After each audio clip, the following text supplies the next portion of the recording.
And welcome into the Friday edition of Robby and Rexrode 102.5, 106.3, The Game, broadcasting from the Busy Bee Plumbing, Heating, and Air Conditioning Game Nashville Studios, home of the $99 yearly B-Hub membership where the buzz is always about great service. I'm Joe Rexrode. You know, I've been on microphone one all week with Robby Stanley and the family in Florida. Today we welcome back Paul Kuharsky to wrap up the week. Hi, Paul. How's it going, buddy? Good morning, Chief. How we doing? We're doing all right. You got your big pop there. That's very regrettable that you don't like coffee. Big pop. Nobody's calling it pop here. You know that you make yourself sound like a I don't. Oh, we will call it pop. We won't. Well, you will. I mean, yeah, I don't care about you. I mean, you're gonna die soon anyway. But I need the Nashville. I'm gonna die soon. This guy's walking around with one leg because of gout, and I'm gonna die. Well, I didn't say that I won't, but that's part of the legacy I want to leave. Is that all of Nashville will use the word pop. Ian, how you doing? I'm great. Happy Friday, everybody. Another beautiful sunrise today. Oh, and I failed the people yesterday. We are less than 1 week from preseason kickoff. Oh, God. Don't be one of those guys that gets all Wait, why? What'd you say? What'd you say yesterday? Yesterday, I missed the 1 week. Yesterday was the 1 week from yesterday. Gotcha. Don't be that guy. There you go. Oh, does that bother you? Yes, it does. Okay. Football starts next week, and then we go all this time. I mean, preseason football is not football. It's garbage. Don't be a hater, Paul. Come on. Yeah, well, I am a hater. Don't be a hater, football. Paul. Yeah, don't breathe, Paul. I get it, but preseason football is you get garbage. to see them in the field in and on their the uniforms on the field. Yeah, so helmets are out there. Glorious. So is camp a thing? Does camp matter? Like it so, basically more than preseason games. I mean, Paul must not be a true football fan. I mean, look, you tell me that No, I disagree with you. You get excited to sit down and watch a preseason football game? No, I don't get excited about practice either. But I think that there's some interest in if this offensive line plays together for a few series against another team. If another team's actually trying to tackle your quarterback and you play. But Joe, the game's 3 hours. There's going to be 20 minutes of interest. I understand. But what you somehow are putting practice over here and then preseason, I mean, it's all good God, get me to football. This marketing of football's back is nonsense. Football is back. Right, but you're contradicting yourself. You're sitting there telling me, well, yeah, it is a big deal. The practice is back. I'm not saying it's a big deal. Oh, okay. It's a deal. Okay. So it's a deal, and preseason games are no deal? They're less important to the overall growth of a football team than 2 series. Yeah, I mean, obviously preseason games have become crap. That said, yeah, I'll probably watch a little bit of the preseason game next week. I will watch, the Titans games are obviously anybody who's into They're a little bit more intriguing now because you're watching a rookie quarterback. As soon as he's out of the game, you excited to watch Tim Boyle play? Jeez. No, but I mean, anybody who closely follows the Titans or any other team does wonder about 4th, 5th receiver, right? I mean, if you care enough about a football team to listen to this show, listen to other shows, subscribe to your site, read other Titans coverage, don't you think you care about stuff like that too? Yes, but what happens is the 4th quarter, a no-name running back goes off, and then for a week, this station will go crazy about that running back who ultimately will get cut. And that annoys me. Julius Chestnut. I was going to say, how dare you besmirch Julius Chestnut? The guy below Julius Chestnut. The guy they signed the other day. I'm very disappointed that this Michigan fan who interns here, and I haven't met him in person, but he's been texting forever. He just said it's not pop, it's soda. Dude, turn in your Midwestern card. My goodness, Matthew from Jolton. Maybe he's eager to do that. He went to Michigan. And he grew a worldly vision of life and has decided to expand. I coached these young ladies that are family friends. I coached them when they were pursuing college about don't go into your interviews and say y'all and talk Southern.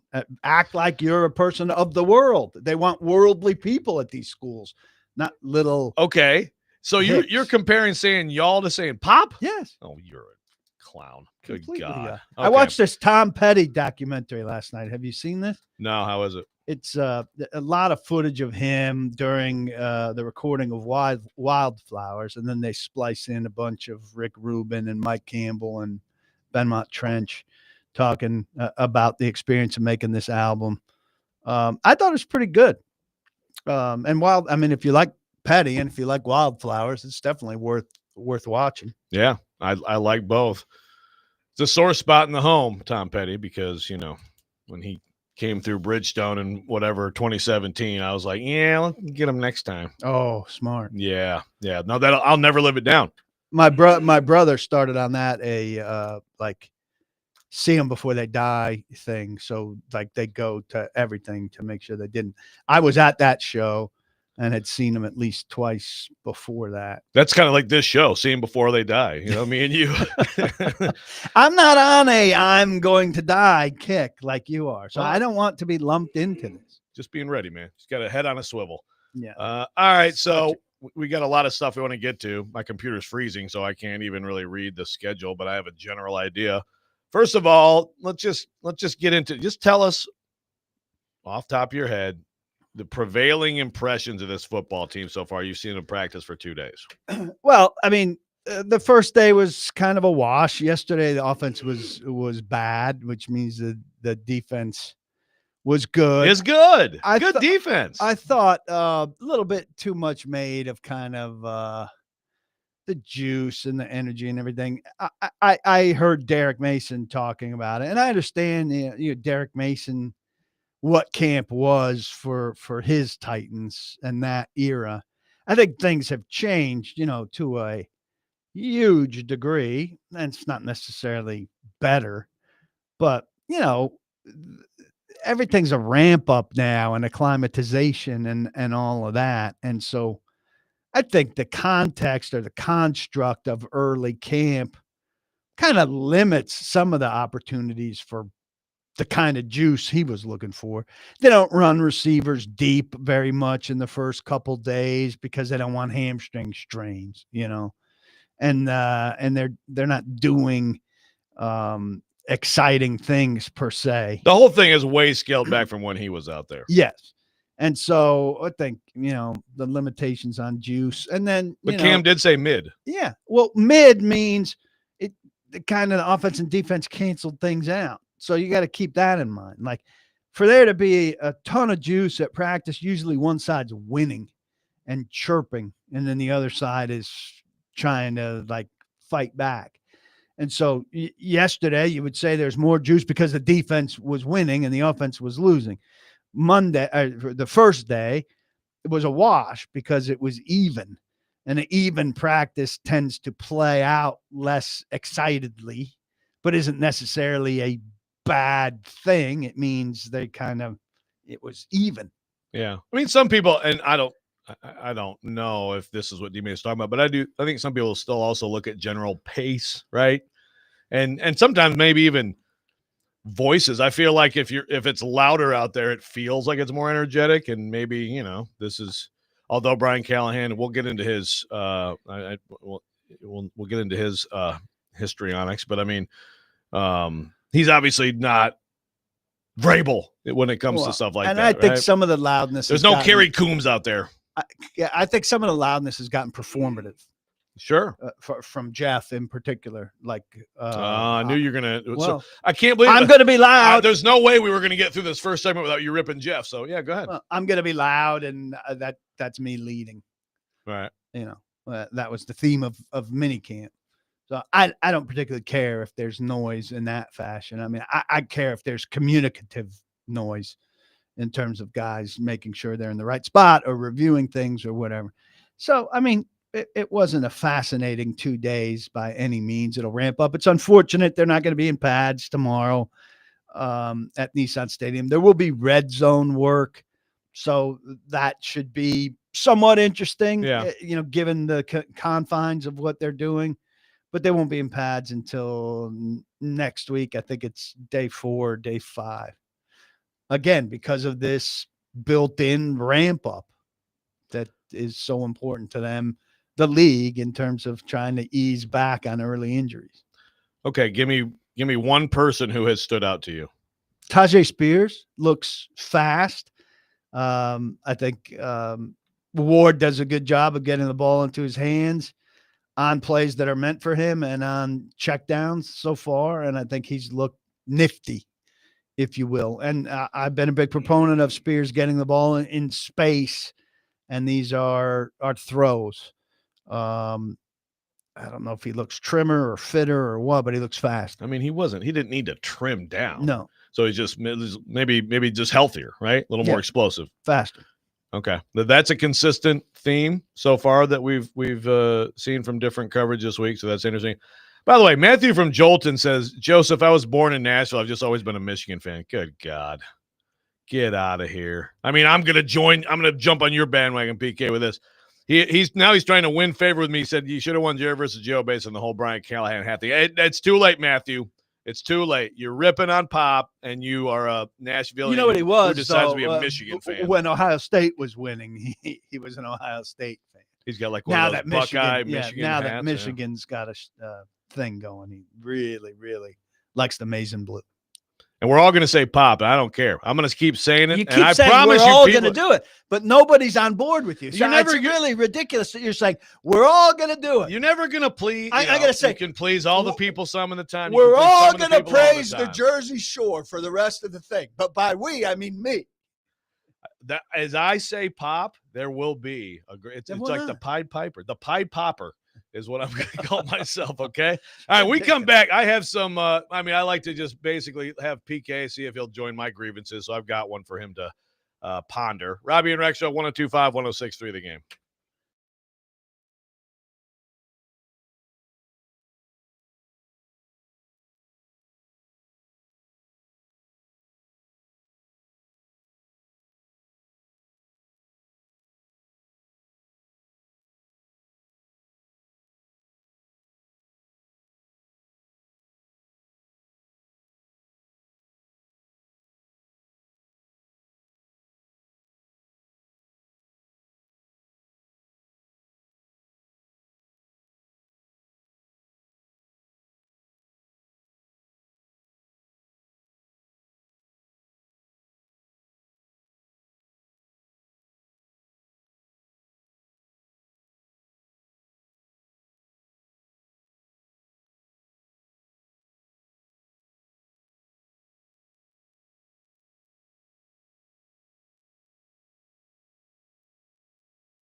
There we go.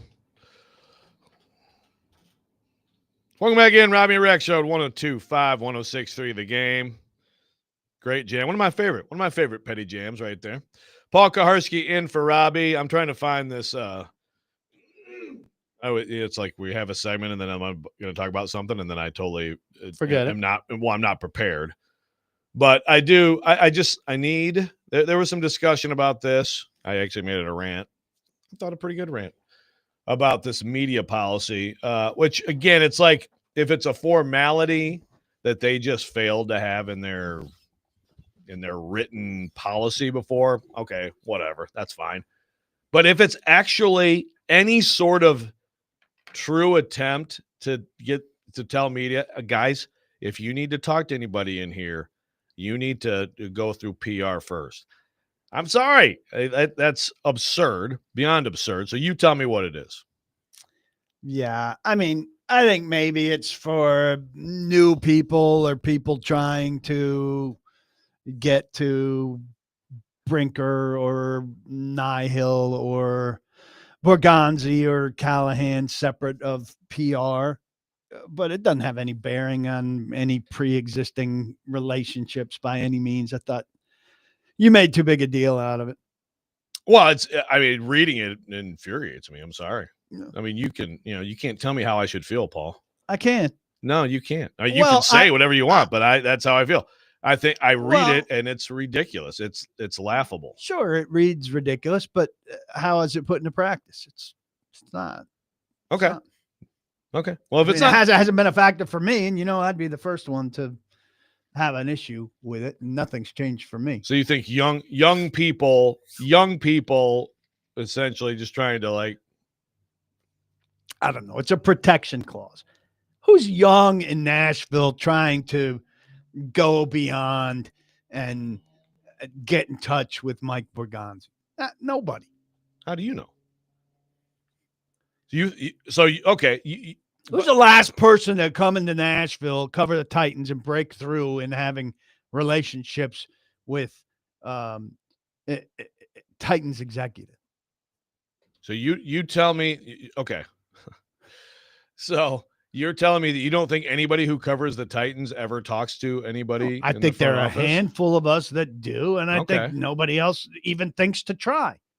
Okay. So when you say come into Nashville, I mean, the Tennesseans had a bunch of new beat writers since Jimmy Wyatt left. So, I mean, Nick Suss has been at it for several years. Couple. Yeah. There are 4 or 5 of us that attempt to do the job, and nobody else gives a damn. Okay. That's fine. I mean, look, I guess to me, it's like, I read it and I'm like, is there somebody in the front office there who's like, we need to, I can't have these reporters texting me and stuff. You know what I mean? Because again, as we've talked about, Rand didn't get it. He didn't get like part of the job is that it is. It's part of the job. Absolutely. If you can't participate in that part of the job, you don't understand the job, especially on the Nashville, Tennessee scale. Right. So that's, I guess that's to me is like, is this coming from someone who actually thinks that this can be like changed or managed? Yeah, exactly. I mean, nothing's changed in my life, and I don't expect anything will. Yeah. So I wasn't really asking about your life, but yeah. Okay. All right. That's fine. Well, that's what I don't know if you know this about me, but that's what I care about. Yeah. I understand. I read the media policy sheet where they wanted to codify some of these things that had been, kind of out there, but not on paper. And I look at it and say, how does this affect me? So like one of the other things in there. You need to think about the greater good, Paul. Well, I believe me, I fight for the greater good. But I read on there, they want notice. If you want to talk to a guy, make a request. Well, then we think, well, we have to request everybody. Then you talk to them. They go, nah, that's more like if you're looking for a guy one-on-one or special occasion kind of thing. Well, that's fine. Initially we think, well, I got to put out, initially I sat down and I wrote a memo. Well, here are the 8 guys I'd like to talk to in the next 2 days. Also, if somebody picks off Cam Ward twice, I'm going to want to talk to him, and they come back and say, oh, that's not really what we're looking for. You can pick off anybody that you want to talk to if you want special time with somebody or anything, we'd like to help accommodate that. Okay. All right. So we've talked about, 2 days. There are limitations. Defense winning, not surprising. That's typically how it goes early in a camp, right? No pads, so very hesitant to really care too much about this. But there's still lateral movement. There's still blocking, so to speak, in some of these team periods. Your early impressions on the offensive line. I think it's been all right. There've been already, some blitzes. There was a play, I don't remember which day, yesterday maybe. It's one of the 2 days, Joe.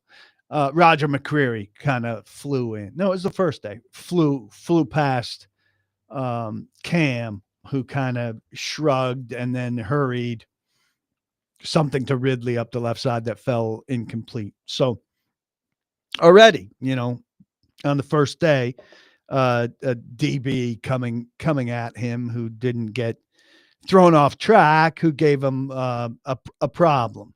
So that's not maybe that's an offensive line thing, but that's beyond, blocking the front.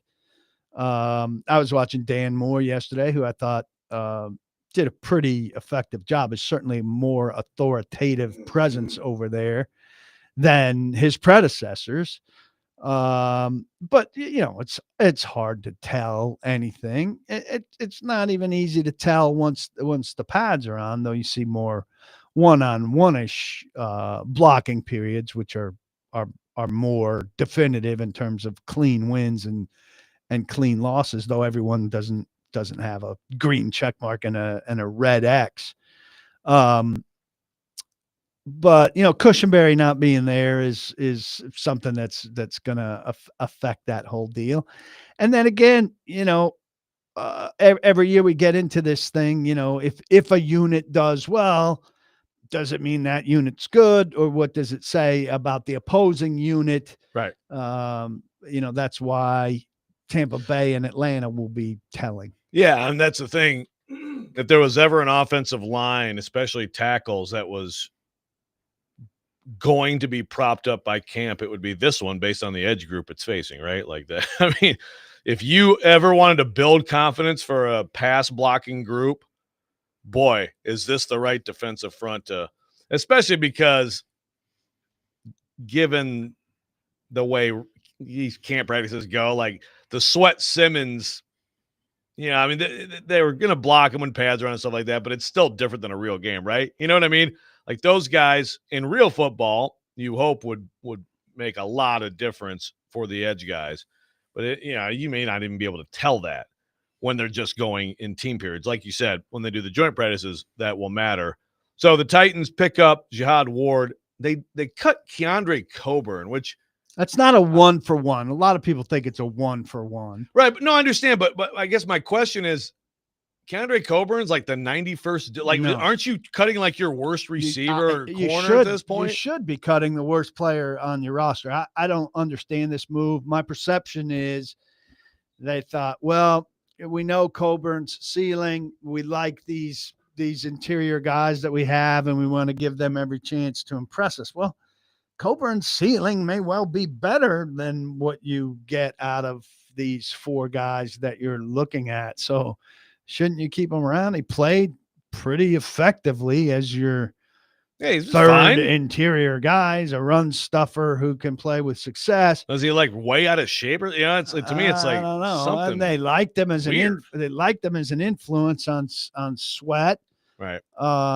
Yeah, I thought it was odd, and I think he'll get picked up somewhere.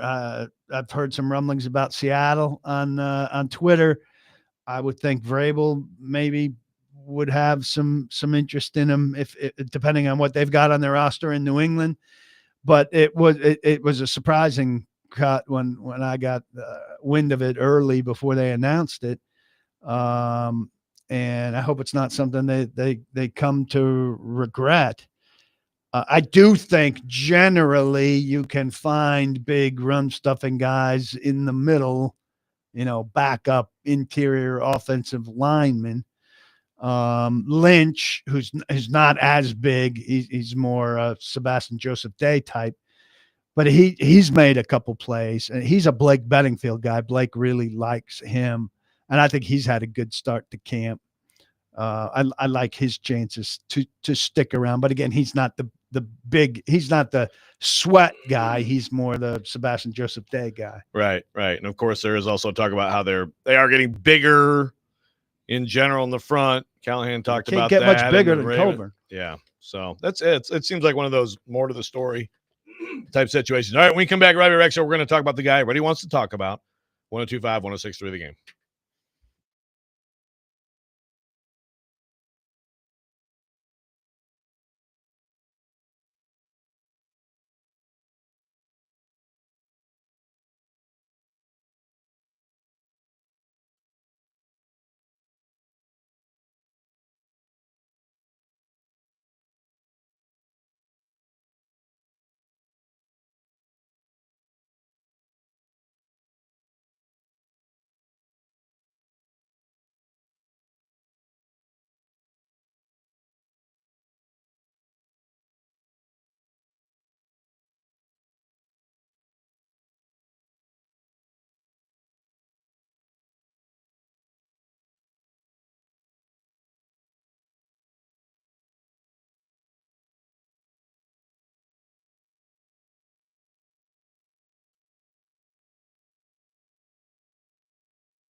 Welcome back in, Robby and Rexrode 125-106 the game. Speaking of media stuff, we were just talking about this during the break, PK, but the whole ESPN buying the NFL Network, concerning to you? Yes. It would, I mean, I think there could be a good, I mean, more is better. I don't want people out of work, but a consolidation of insiders might not be the worst thing ever, so that my Twitter feed doesn't have 20 people saying Justin Fields hurt his toe. I'm not averse to that. Well, let me cut you off real fast. By the way, I saw some people saying, I think it was Nick Wright, because everybody's like carted off. And he said, from now on, beat writers need to distinguish rode a cart off or carted off. Do you agree with this? I'd like that specific, sure. Because carted off is like you are immobile. It does bring to mind you're screwed. Whereas if you, all right, let's just put him on the cart and who knows. Although it still could have been an Achilles, right? I mean, it could have been an Achilles and he rode the cart. But okay, all right, continue. Sorry. But look, if they have that kind of relationship, ESPN is then tied to the NFL more than it's ever been. I think things like ESPN's good work on the union issues recently is going to gradually fade. The same way we saw Behind the Lines go away pretty much with their best journalistic people just kind of shoved to the side. Yeah, although isn't that though more a symptom of people just want Stephen A. Smith and someone screaming at each other and like they just watch that more than they do? Well, is that people stuff? wanting it, or is that them deciding people want it? I mean, I think the numbers obviously support these shows that I can't stand. This goes back to my thing, and the issues of this on Nashville radio and Nashville media and media everywhere. Do you give the people what they want? Do you give them a half an hour on Traylon Burks, or do you give them what they should have, which is something better that you see at practice that isn't easy red meat? You can at least find a mix between the two, saying phone lines are open. You think people want a half hour Traylon Burks? Well, I know there was a half hour Traylon Burks. Andrew did a half an hour on Traylon Burks yesterday. Oh, good. All right. So I was told. I didn't hear it personally. But throwing open the phone lines and saying, what do you think of Traylon Burks? And I'm not saying that this is how Andrew's thing came about. I don't know what prompted it. But we could easily throw open the text line here and say, what do you think about Traylon Burks? And get people for a half an hour to bitch about Traylon Burks. This is true. It's pretty easy red meat sports radio.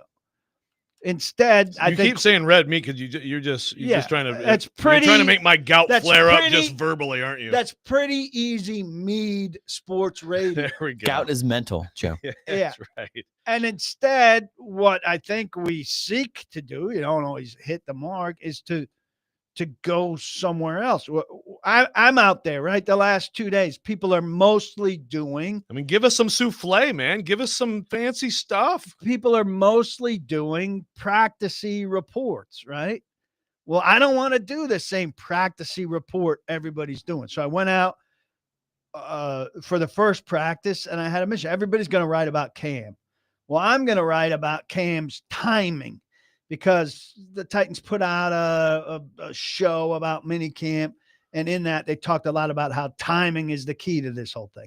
So I'm going to watch him from a timing perspective, and I'm going to ask a lot of questions about people about how timing is the thing. Now, this backfires a little bit because I get a lot of good answers on timing. And so other people who are writing about Cam say, let me do some timing stuff too about timing here. So for at least two other people, their Cam story turns into a timing story. Well, that's a risk you take. Yesterday, I know the quarterbacks are grading their throws. And so I dug into the grading of things. I don't want to do a specific,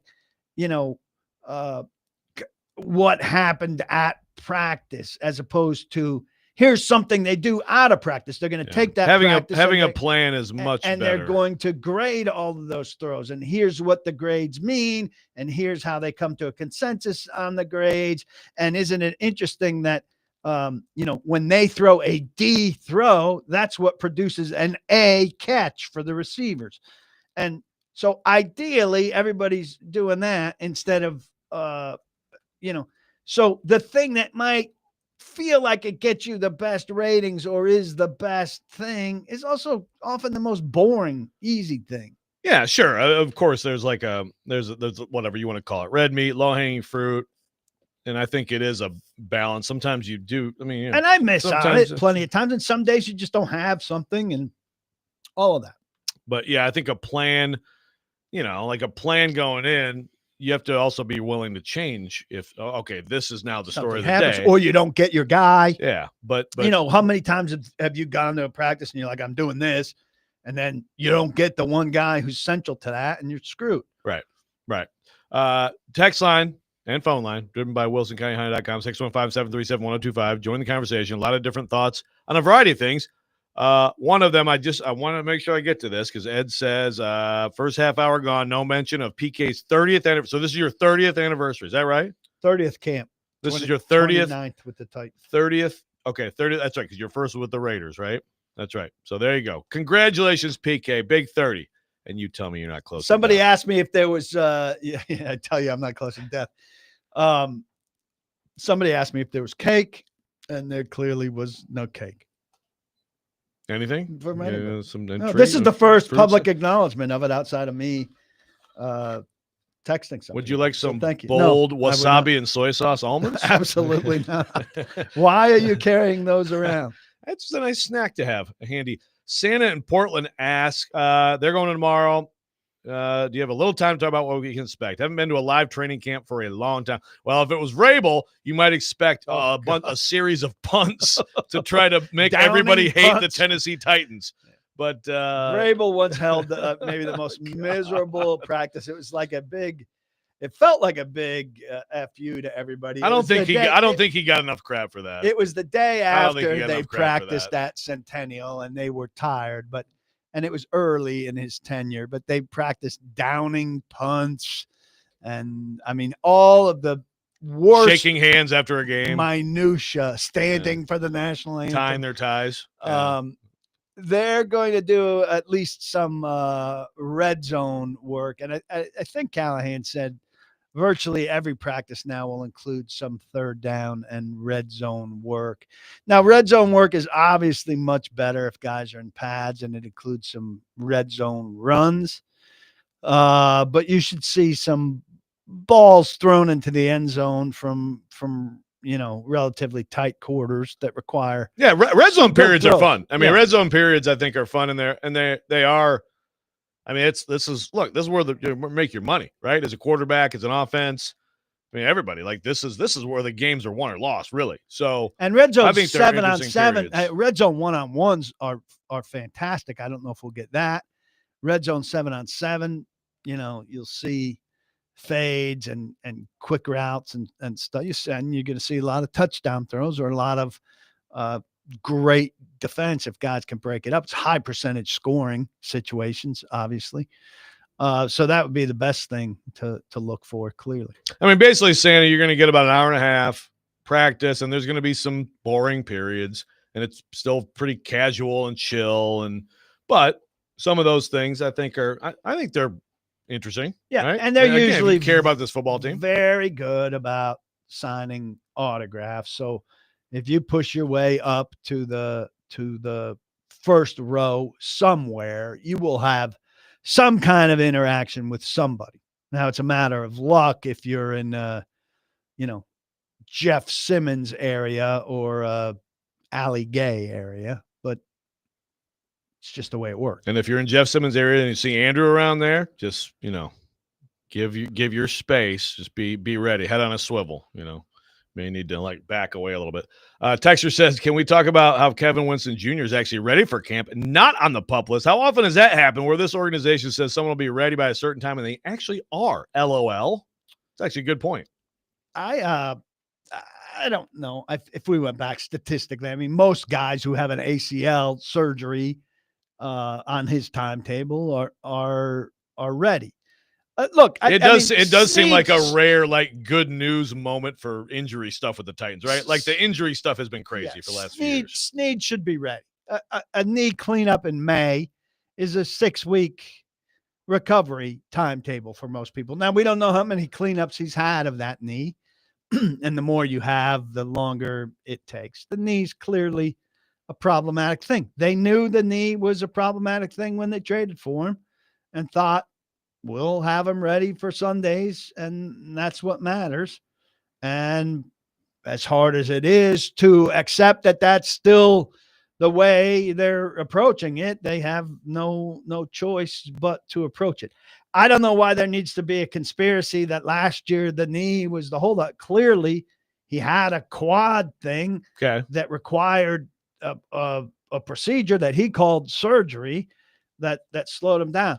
He had both issues last year, but the knee was going to be something that he could manage and play. It was going to cost him probably a couple games. Do you feel but like he missed all but 5 games? The quad was the major issue last year. They're not allowed to lie about it. If they get caught lying about it, they get in trouble. Right. And the Titans abide by NFL rules, like probably too much. They're like really, really sticklers on it. Yeah, I hear you, but I would also say if at some point, like, I agree. Obviously, the quads was a real thing, but if you get to a certain point last year and the season is circling the drain, and maybe if you were in a playoff hunt, if you were a good team, do you not think the quad could have been okay to play at some point? And maybe they're like, with those knees, bag it.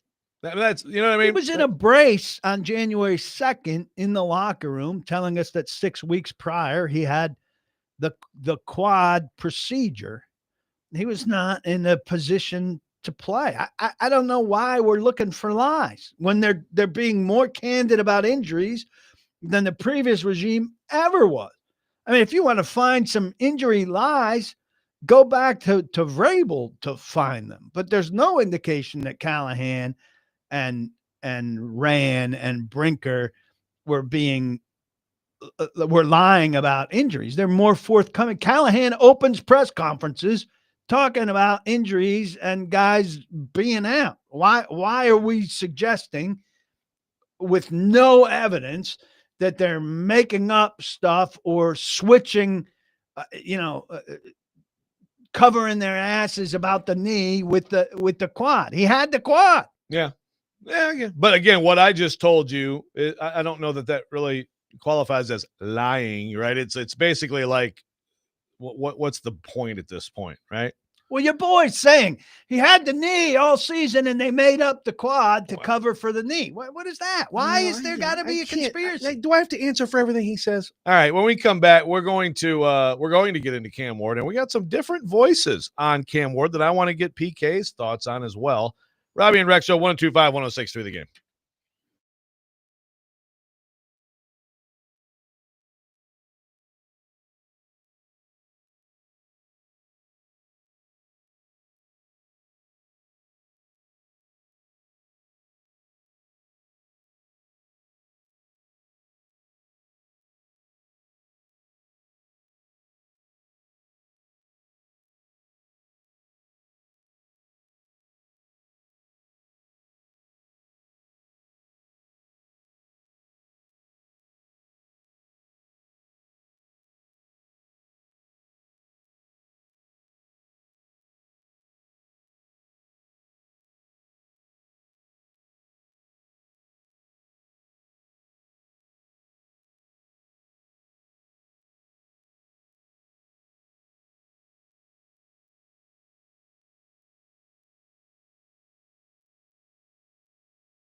1025 The Game and Souls for Souls have teamed up for a back-to-school fundraiser. Souls for the 615 to provide new shoes for kids experiencing homelessness in Nashville.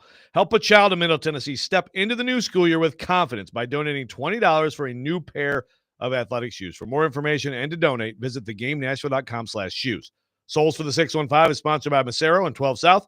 Go check them out for handcrafted cocktails, bold plates, great happy hour, and elevated hospitality. Welcome back in, Robby and Rexrode, 1025-1063 The Game. Paul Kuharsky in for Robby. And we haven't talked a lot about Cam Ward. It's 2 days, ups, downs. He threw a pick to Cody Barton. Almost threw another. Cody Barton seems to just have his number, huh? That Cody Barton. It's interesting because Cam is very good in the middle of the field. And Cody Barton obviously is lurking in the middle of the field. And on the pick, it was hard to tell who he's going for. Like, there was no consensus amongst us watching who the target was. So that made it an especially bad throw. Van Jefferson seemed to me was the deepest, most central receiver.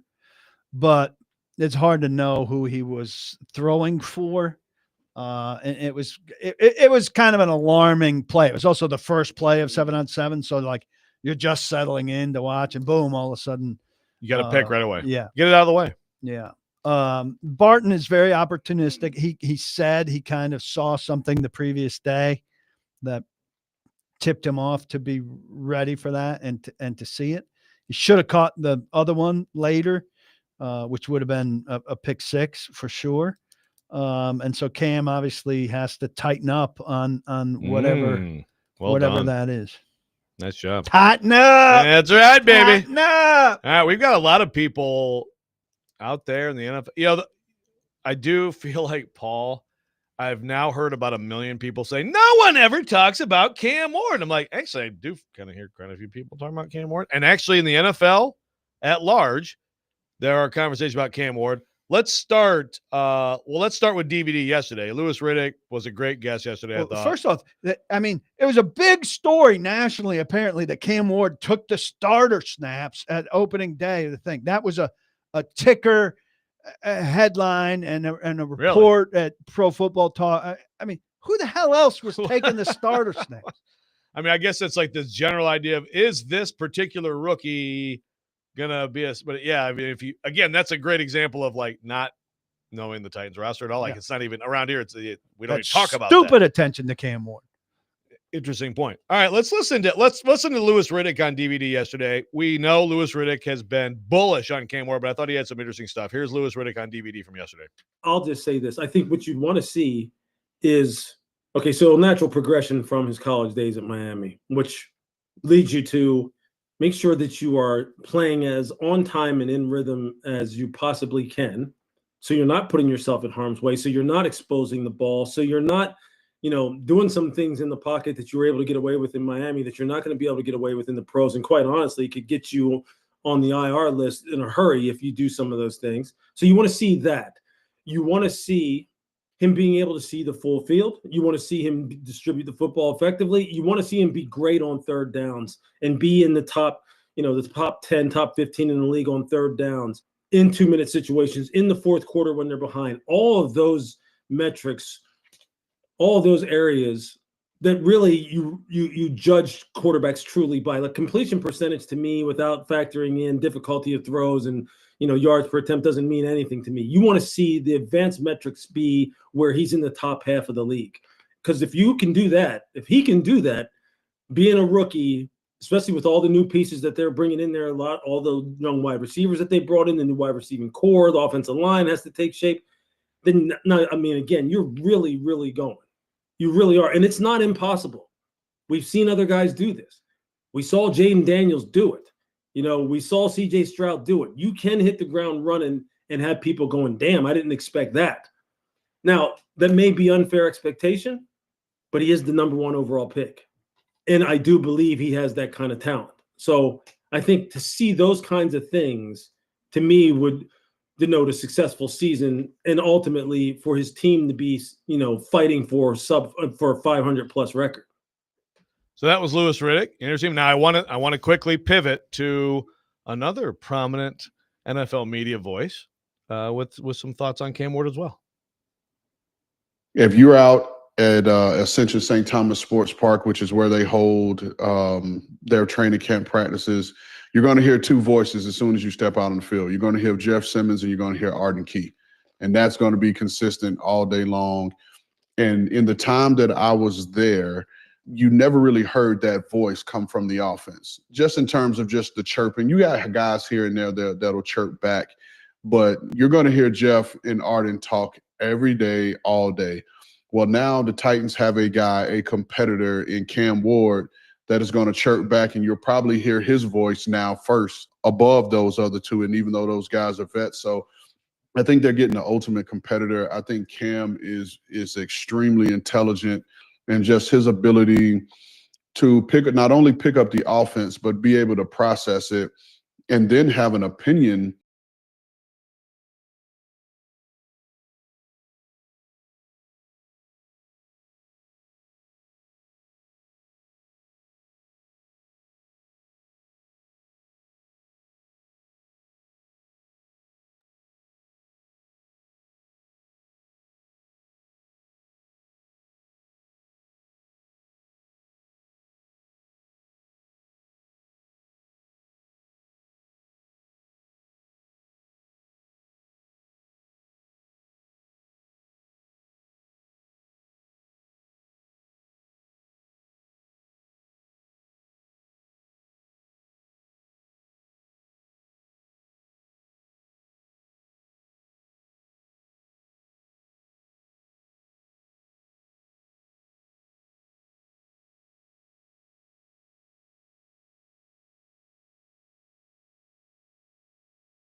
I'm going to be critical of the Titans offensive personnel because they have no chirpers, and I'm the chief guy who put together the Titans offensive personnel.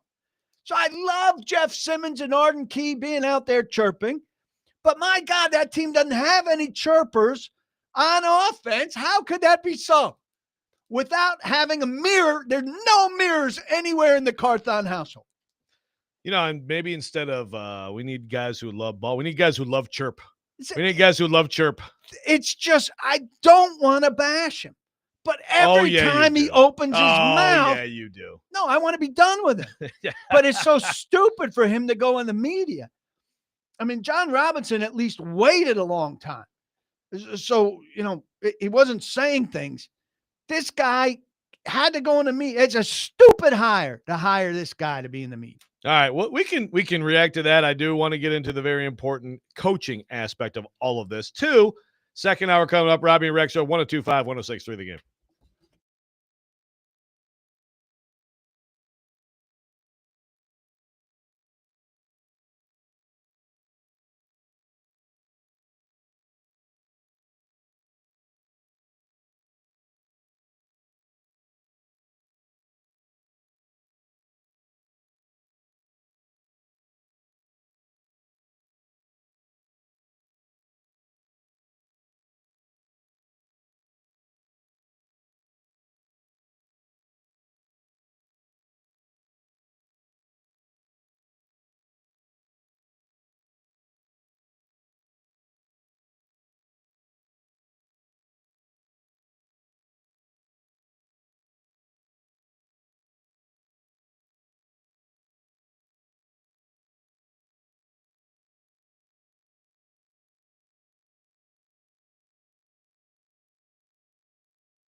Second hour, Robby and Rexrode Friday edition. PK, Paul Kuharsky in for Robby. The Stanley family enjoying a little Disney, I think, this week. Ian Safar producing.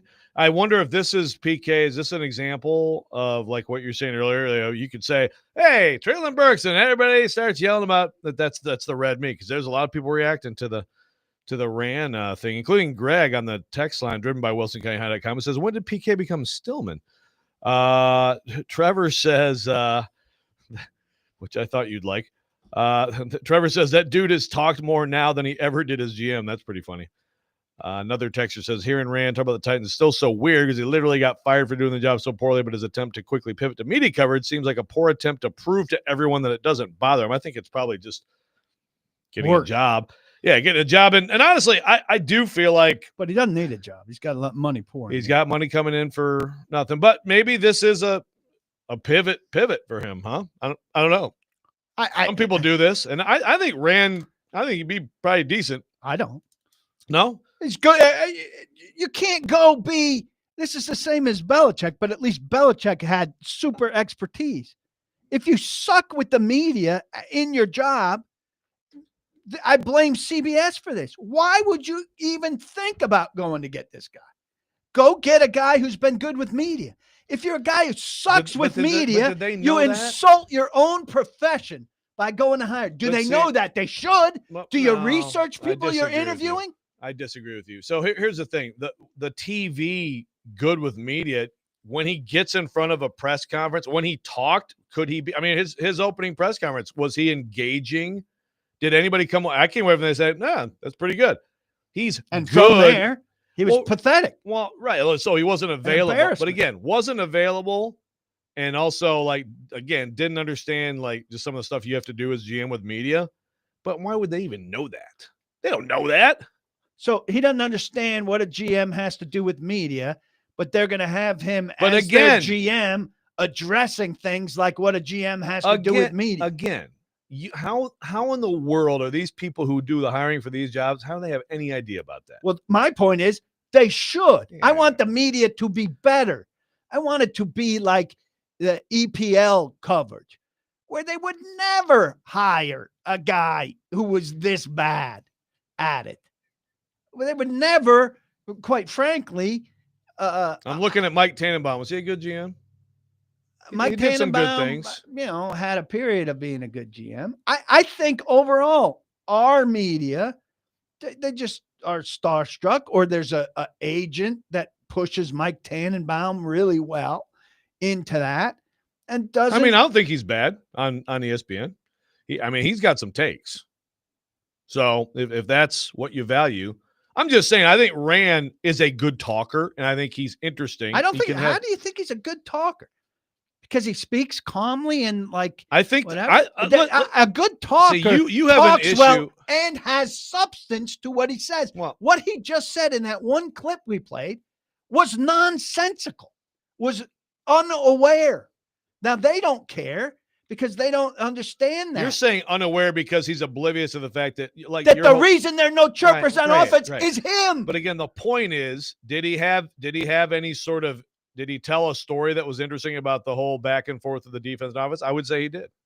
You have a problem because he's responsible for the team and all that stuff. That's not. I'm talking about at-large media in general, talking about the league, going around talking to people. He could be okay. If he told that story and said all of that stuff and said, and looking back as I constructed that team, that was something that I didn't pay enough attention to. I didn't match those things up properly. That would be super insightful and really telling. That he doesn't say that tells me this guy's on the moon. All right, see, we're cutting into time right now to hear like one of the greatest things that's ever been done on the station. But we have a caller. Who's the caller? Sorry, I can't read that. That's word, okay. Man. It's Jeff. Hi, Jeff. How you doing? You're supposed to read that. Hey, good morning, gentlemen. How you doing? How are you today? Good. How you doing? I'm well, thank you.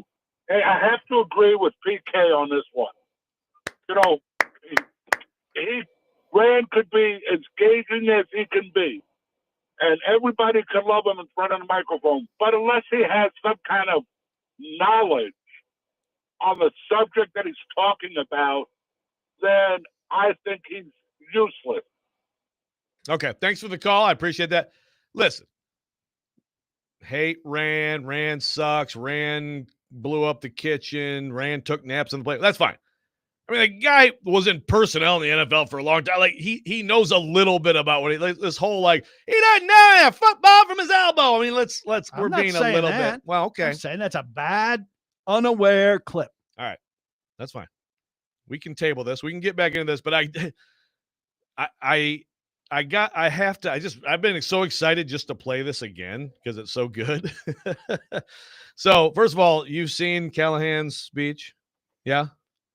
I don't know if I've seen this or not. Oh, really? Okay, so the Titans tweeted out his speech to the team. Oh, man, we almost need to play well, no, I guess we're fine. We're fine just playing what you did. I've gotten a gist of it from what I've heard. So this was like his opening. Again, for one thing, pump up speech to the team. He who shall not be named, but you keep bringing him up. The backward hat. I don't care to get into that anymore. It's stupid. But I felt that this speech was kind of forced. And then yesterday it came to me. It's like, okay, he sounds exactly like someone. Who is it he sounds like? Sounds exact. And it actually came to me on the air incredibly.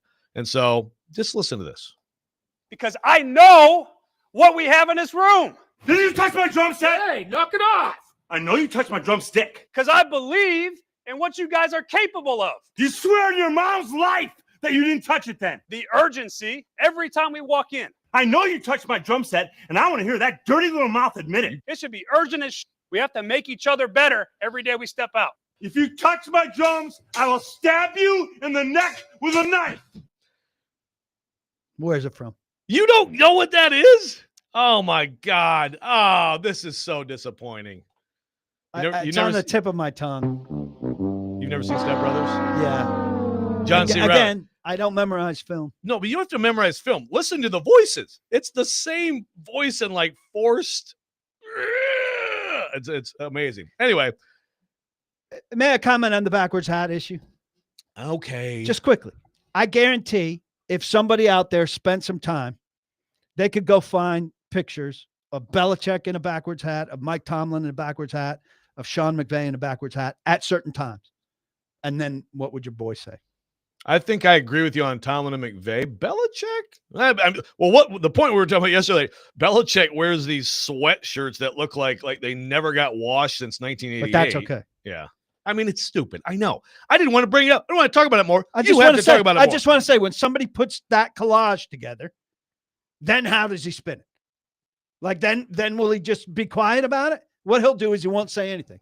But when somebody puts that collage together, I want to see how he pivots. You just can't help yourself. Texter says, Ian is a farting legend. I could not agree more, Chip. I mean, again, let the praise come in for Ian on this. It's amazing. Here's the thing about Callahan right now. If people think we can conclude something about Callahan over the next month. If we can what? Conclude something about Callahan over the next month. Yeah. You don't get it. We can start to conclude something about Callahan when they start to play meaningful games. None of this offseason stuff, we don't know its effect on this team, and we don't know about him and Cam Ward and the offensive adjustments and these new players' development and any of that until they start playing meaningful football. Absolutely. So it's wasteful radio fodder to talk about whether Callahan is qualified or improved or going to be good or going to be bad until you see it. So find another topic. Yeah, see, now you're getting into we don't know what's going to happen, so let's just not talk about anything until the game. Anything but that. That's what I'm saying. Red meat. Callahan, good or bad, fired or not? No. Call. No. The question and the topic that's on the grid is something that actually kind of comes from a Big Joe and Chase discussion yesterday that I was trolling Big Joe because he was like, well, they played the Vrabel. You've seen the Vrabel ripping the reporters in the New England thing. Oh, God, it was glorious. Ben Volen. Yeah. Oh, that was Ben that he ripped? Nice. So I immediately checked on that. Come on. Well, I knew it was Tom from NBC that he. Curran. Yeah, Curran. Okay. So then Big Joe's like, well, that's the difference between someone who played and someone who didn't. So I texted Big Joe. I'm like, well, actually, Brian Callahan did play like high school and college football. Regardless, I was trolling Big Joe. But Big Joe, and I think a lot of people think that you have to be Vrabel. You have to be Dan Campbell. You have to be that kind of coach to be successful. And that's the topic is, if you had to pick one trait as an NFL head coach that matters the most, because this is tied into the Callahan discussion big time. I mean, like it or not, people are screaming about him. They hate it. You're doing depth here. Yeah, so what matters the most? If you had to pick one thing, because I kind of feel like there's just basically, if you want to simplify, there's kind of two kinds of head coaches in the NFL, right? There's the leader of men head coach, and there's the egghead offensive guy, right? I mean, it's one of the two. Well, look, what do you want? What do you value? Well, I'm going Bill Walsh. Bill Walsh was smart and innovative. I like smart and innovative. I don't know that any of the head coaches I've covered, not to insult any of them, but I don't know that the first thing that you say about any of them was, if you're describing their top characteristics, none of them would rank as smart and innovative as their first thing. And some of them have been very good head coach. I think Mike Vrabel's a very good head coach. I don't think his first line is smart and innovative. He is very smart. I don't know that he's innovative. Yeah, that's one thing about Vrabel that is a little bit misunderstood, I think. But we're gonna see if we can bring in Charles Robinson next. He's on the West Coast. He has promised that he's gonna. It's ridiculous that you asked him. I said, "Are you sure?" He's like, "Oh, I mean, because he had to cancel on yesterday." So I'm like, "Well, he did kind of screw us over yesterday." So let's just see. So we're gonna try to bring in Charles to this conversation from Yahoo Sports. What's the thing you want to coach? I'm with you, but I also think it's nuanced, so we can get more into that too. Coming right up, Robby and Rexrode, 102.5, 106.3 The Game.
Tune in to ESPN 94.9 The Fan today as the Nashville Sounds take on Charlotte at First Horizon Park. Pre-game begins at 6:20. First pitch 6:35. Coverage also available on the Game Nashville app and at thegamenashville.com. Sounds baseball on ESPN 94.9 The Fan, presented by Twin Peaks and Family Leisure. Welcome back in to Robby and Rexrode 102.5, 106.3 The Game. Very excited to welcome on our guest line. He's had a little summer vacay. He's back. I don't even know what camp he is. I just know that Charles Robinson of Yahoo is up for this show at 5:15 in the morning. Now, I don't know. Maybe he's already hit the gym, man. I don't know what's going on with Charles these days.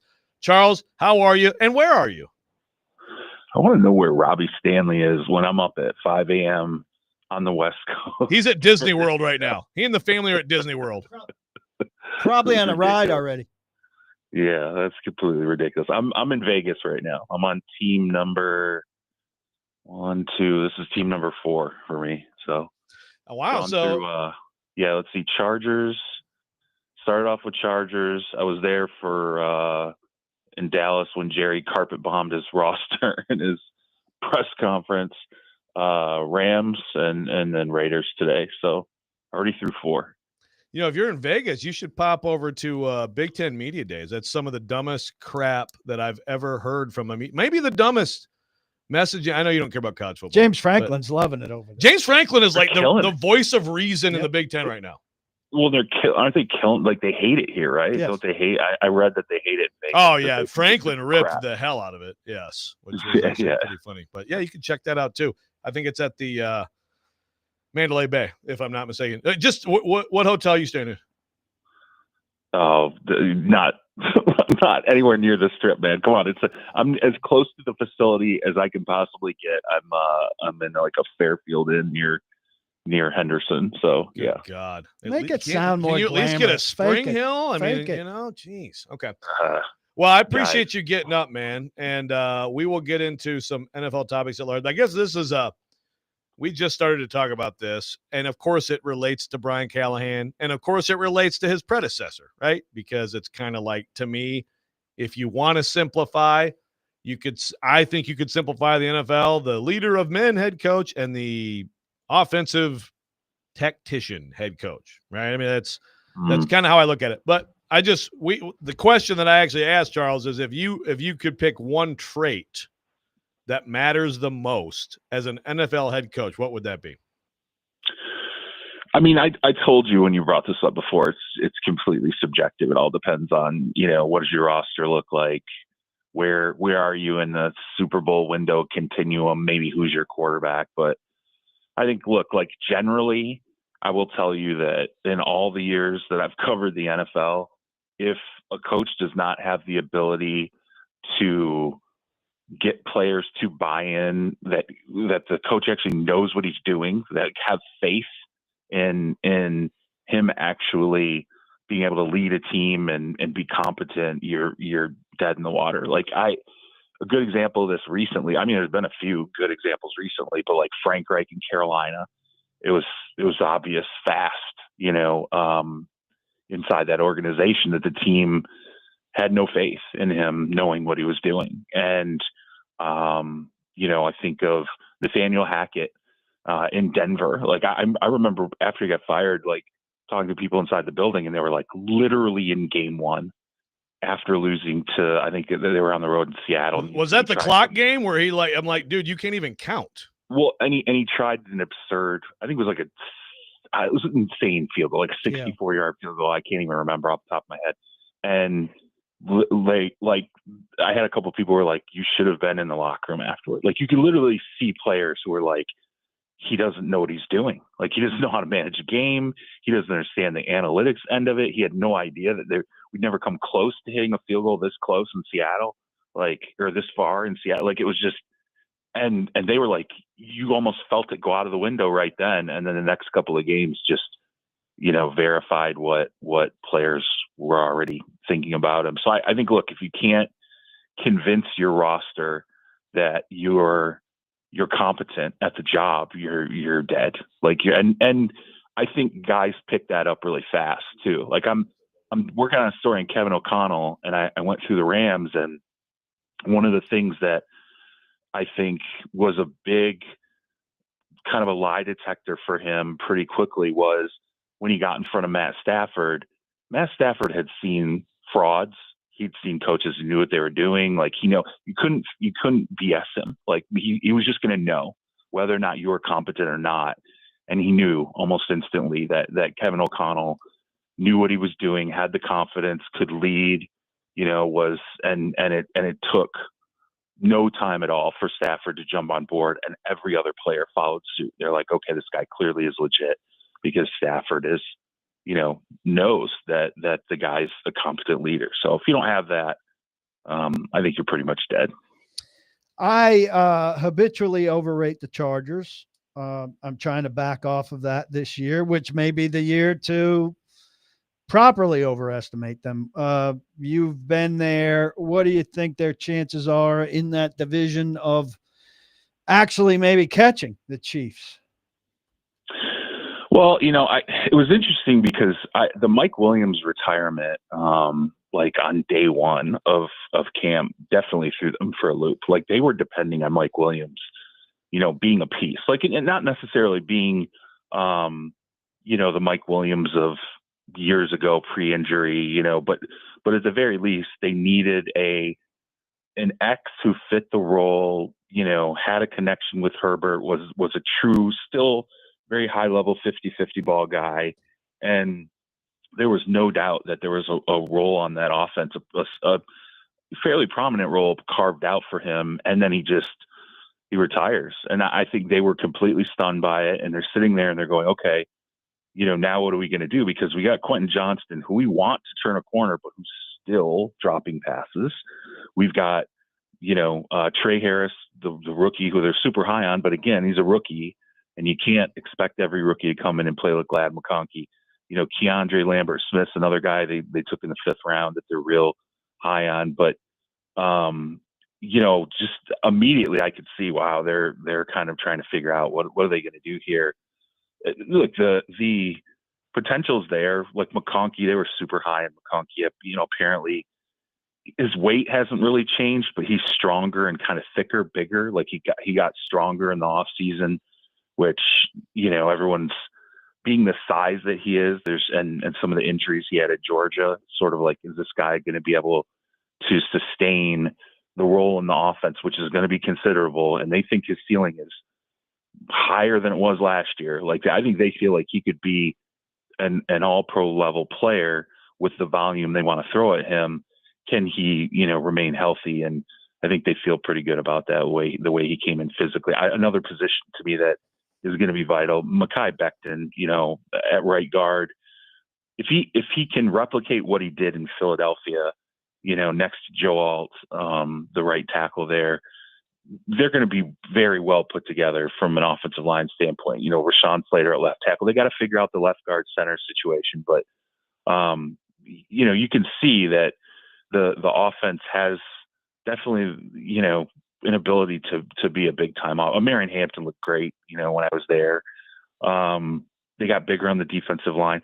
They feel good, but I don't know. You tell me. Like, I one of the things I looked at was, for Harbaugh, I went back and looked at those 49er years where, got into the organization, had success right away, took the Super Bowl leap in year 2, was a high level team for the next few years. The difference between that team and the Chargers, the defense is nowhere close. I mean, it's not. That Niners defense was so dominant. I don't think. Hey, they've installed culture. They've stacked talent. There's obviously a ton of belief in Harbaugh after the success in year 1, but they just don't have the horses on defense that he had in San Francisco. So, there's still work I think to do. And, I don't think this is the year that they capture that division, but I think they should at least be on the competitive level where they were last year. So you mentioned the Cowboys. I think it was Kevin Clark said this week, if you gave Jerry Jones a choice, like you can win 3 Super Bowls, but you can never do a press conference, he would not take the Super Bowls. Is it that bad? I mean, I've been to, I don't know how many at Oxnard, like forever, right? Like that's often where I would start. So I feel like I've been at all of them for years and years. And then I've I've been there for how many times outside the locker room, after games where he holds impromptu press conferences every single game. And this was the first one. And there's always kind of a jaw wagging quality to his press conferences. He'll always say something crazy. And, but this was the first time where I'm like, I don't remember him just smacking players, like just kind of taking jabs at a bunch of different guys. Like there was no reason. The Micah Parsons thing, he didn't even really need to address it. I mean, he got a ton of questions, but I think the depth, the message was pretty clear early on. Like, hey, there's clearly something wrong in this negotiation right now. I think part of it has to do with the fact they won't talk to David Mulugeta, his agent. There's some complication there. This is dragging. You can address that, but you don't have to go, okay, well, here are the games you missed last year. And by the way, here are the games Dak missed last year. And oh, by the way, you guys always criticize us for not getting ahead on contracts. But geez, we got ahead on Trayvon Diggs and Terrence Steele. How's that looking? Like, I'm sitting there and I'm like, how many core players is he basically going to, throw a rock at this point in this press conference? And then, he gets off the podium afterward. And he does his like 15 minutes to the side. And, he mispronounces David Mulugeta's name, which might be a slip of the tongue. But again, this is one of arguably the best agent in the game right now. If not, there's just certain things that you're like, what is going on here? And then on top of it, you have the typical wandering nature of just his press conferences where you're like, I don't even know what I'm supposed to be deciphering right now. And, you feel, I'll tell you what, I feel like, and we've talked about this before on the show, there's some slippage there. You can see he's getting older. Even he admitted he feels like he's on the clock. Like he knows he doesn't have a lot of time left to get something done. But, I mean, I don't even know how you start out a situation like that. And then you see what's happened since. You got other players that now have to sound off on it. CeeDee Lamb has to talk about kind of a weird beef between Micah and Jerry Jones. And, Micah saying what he's saying about being disappointed. It's that circus atmosphere. And sometimes I think he does it just to keep attention on the Cowboys, and he likes to revel in it. I just don't think this is like this circus was not the right circus. Like typically you could argue that there's some method to the madness, not this time. I want to ask you, Charles, this is a topic that it's like we haven't done a lot on it just because I do think that people's eyes glaze over and it's like, okay, whatever. But just the big picture of all this crap with the NFLPA, what is the ultimate impact of this? I mean, Lloyd Howell did a lot of crazy stuff in only 2 years on the job. He got some stuff done. Lemon pepper wings at Magic City, man. Yeah. It was funny because when I was in Rams camp, I was talking to one of their executives. He was just kind of telling me like, you respected Lloyd. Like Lloyd had come through and, visited all these ownership groups. And, this particular executive with the Rams was very involved with like league business and had a lot of exposure to him. And he's like, I thought he was good for the union. And he's like, but then, you see all this stuff and we were just kind of laughing. Like it's a bold move to take the Metro car to, Tootsie's Cabaret and park it outside for 8 hours in the middle of the night. I'm like, yeah. And then expense it. Like that's bold. That's one. Very bold. Yeah. We've never seen that before. So overall, I can't tell you what's going to happen here because you scraped off your executive director, you scraped off your chief of strategy, J.C. Treader, who, at least had connectivity to the DeMaurice Smith era, at least understood how things should function. Yeah, he completely. I think you could definitely criticize him for setting up this secret process that ultimately ended up producing Lloyd Howell in that role. But when you take away both of those guys, there's just not a lot of experienced leadership to now set this up moving forward. And I've talked to people who were in the building that no longer are, people who left under Lloyd Howell. And they're even saying they don't know, how this is really ultimately going to pan out. So it's clearly a very, very important moment for the union, particularly given that, look, you're heading for another CBA. I think the NFL is going to want to open up the current CBA to try and get that 18th game in before they negotiate the next CBA, although I'm actually now starting to hear from other people that maybe the league is willing to put the brakes on and not squeeze the 18th game in until they actually do the whole next CBA. But yeah, I mean, it's a mess and it's not good. If you're a fan, it's not good from a couple of different standpoints. Number one, do you want to see, you don't want to see a work stoppage, right? So that means you want continuity there. You want people who know what they're doing, people who are already starting to incrementally move toward a negotiation, even if it is years off. And then number two, and no one really talks about this, but this one actually I think is pretty important. The player survey, I don't know what they're going to do with that now. And that's been pretty impactful across the league. Like Shredder's baby, his one good thing. Yeah. Yeah. George Atala and the exec there and JC Treader, that was their baby. I mean, they created it. They grew it. And then when Atala, left, it put it into Treader's hands. And now I don't know that there's any, it's early, but I can just tell you, I don't know that there's a big appetite there for anyone to pick up the mantle and carry it. Number one. And number two, I don't know the functionalities there because Treader was handling so much of that, and Atala, they were handling so much of that, just themselves. And now when you remove them from the process, at the very least, I will bet you that player report card takes a 1-year pause at minimum, but I think it might go away. I really, truly, owners hate it. Yeah, that's the only good thing the union has. I hate the idea of that going away. I really do. I know it really. And I had told some of the union membership, I had said hey, of all the years I've covered the league, I can tell you I've never seen the union create a tool that has worked so well and so immediately as that report card did the last 3 years. I think it was year 2 of it. The report card had come out, and I remember Clark Hunt was somewhere in Kansas City. F-? He's in Kansas City. He's speaking at some event. There's all these media there. It was about this stadium, about working on a new stadium project, whatever. And the report card comes out, and literally in real time, I watched him all of a sudden get confronted about all these grades and how poorly they had scored yet again for the second year in a row. And you could see it kind of, it hit him.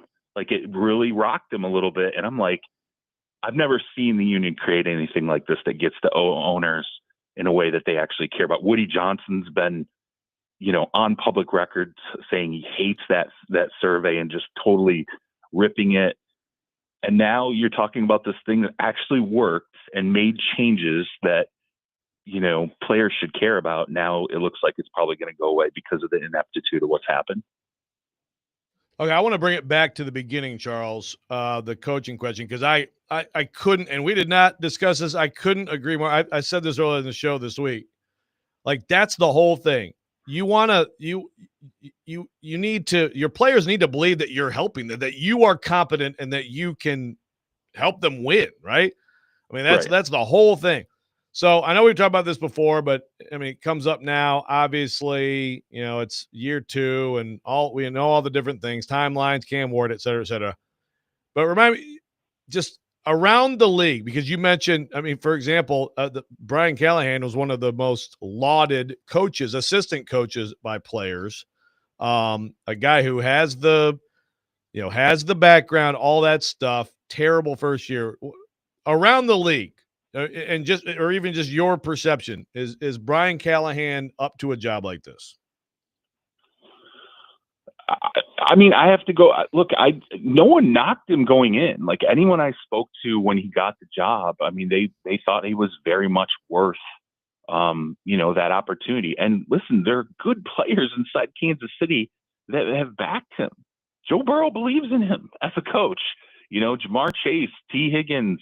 There's a number of players there that believe in him as an offensive mind, as like that he absolutely can be the high level play caller that can craft an offense similar to what was going on with Kansas City, given the right talent. I don't know that that's necessarily changed. I mean, look, of course, there have been some things, how he reacted toward Will Levis that was very public and on camera and all those things, that does resonate, where it's like people see that and they're like, geez, like maybe that's not the best way to react to a quarterback in a situation where it's very public, it's very visible, you're going to get asked about it, after the game. I didn't have a problem with it at the time. Obviously, criticism piles on when there's not success that ultimately follows it. I guess my question here is, and I would ask you guys this, is he's been through 1 year, right? You tell me, is Will Levis, now you've seen Will Levis, now we know he wasn't healthy for a portion of the season, clearly. You're telling me that's a guy he should have gone out and had a Pro Bowl level season with Will Levis at quarterback, the offensive line. I mean, I guess I need to understand why fans are literally tacking every single thing onto Bill Callahan after one season, being exposed to him for one season. If it is a competency thing, fine, but you need to tell me. You need to tell me, give me the story, give me the anecdote that shows he has no idea what he's doing. Because I got that with Nathaniel Hackett after 1 year. Do you have that with Bill Callahan? Like, I have not heard. Brian, not Bill, but Bill's here too. I'm sorry, Brian. Okay. Yeah, Brian. Yeah, Brian Callahan. I have not heard that after 1 year about him. Have you? Like, I'm asking you guys. You're there. You're around it all the time. Is there this anecdote that he just absolutely has no idea what he's doing? No. Okay. He's got he had a bad roster the same way Vrabel had a bad roster his last couple of years, which was his unfortunate undoing.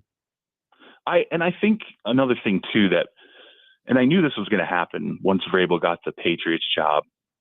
He was going to be, he wins the podium. Like, he was going to go into New England. They were going to love it. He was going to say, be in your face. And, we've already seen him kind of jousting with reporters and all that. And that all plays. And you see all the, you see the clips. And I knew that was going to be bad for Brian Callahan, because people are going to go, oh, we had this guy. And, yep. So no doubt about it. All I can say is let's go through a second season and see. And if it's a replication of the first season, okay, then clearly there's an issue here. Charles Robinson, Yahoo Sports, an absolute trooper for coming on. Appreciate it, buddy. Let us know how you do on the craps tables. We'll talk to you next Thursday. All right, guys. Thanks, pal. Charles Robinson there. Does he go back to bed now? Great stuff. That's a good question. I don't know. I'm going to just keep texting him during the show and make sure he can't. Maybe if his phone, real quick, I want to let people know this September, Tim McGraw is going to be performing at Trinitix's Rock the Cradle in Nashville, a meaningful event supporting newborns and moms at Ascension St. Thomas Midtown. Get your tickets now at rockthecradlenashville.org. And we come back, a special edition of the Rex Rant, 102.5, 106.3 The Game.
Sometimes he wakes up on the wrong side of the bed.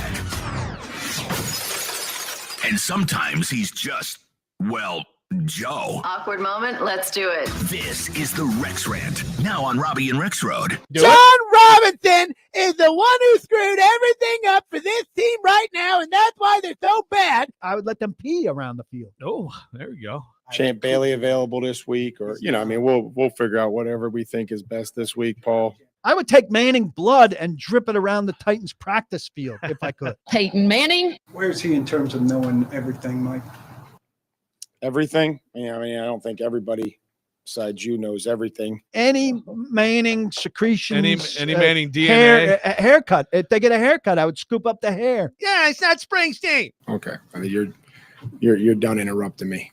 The Manning sperm bank at. I would give him that. Joe liked that one. It was a layup, Joe.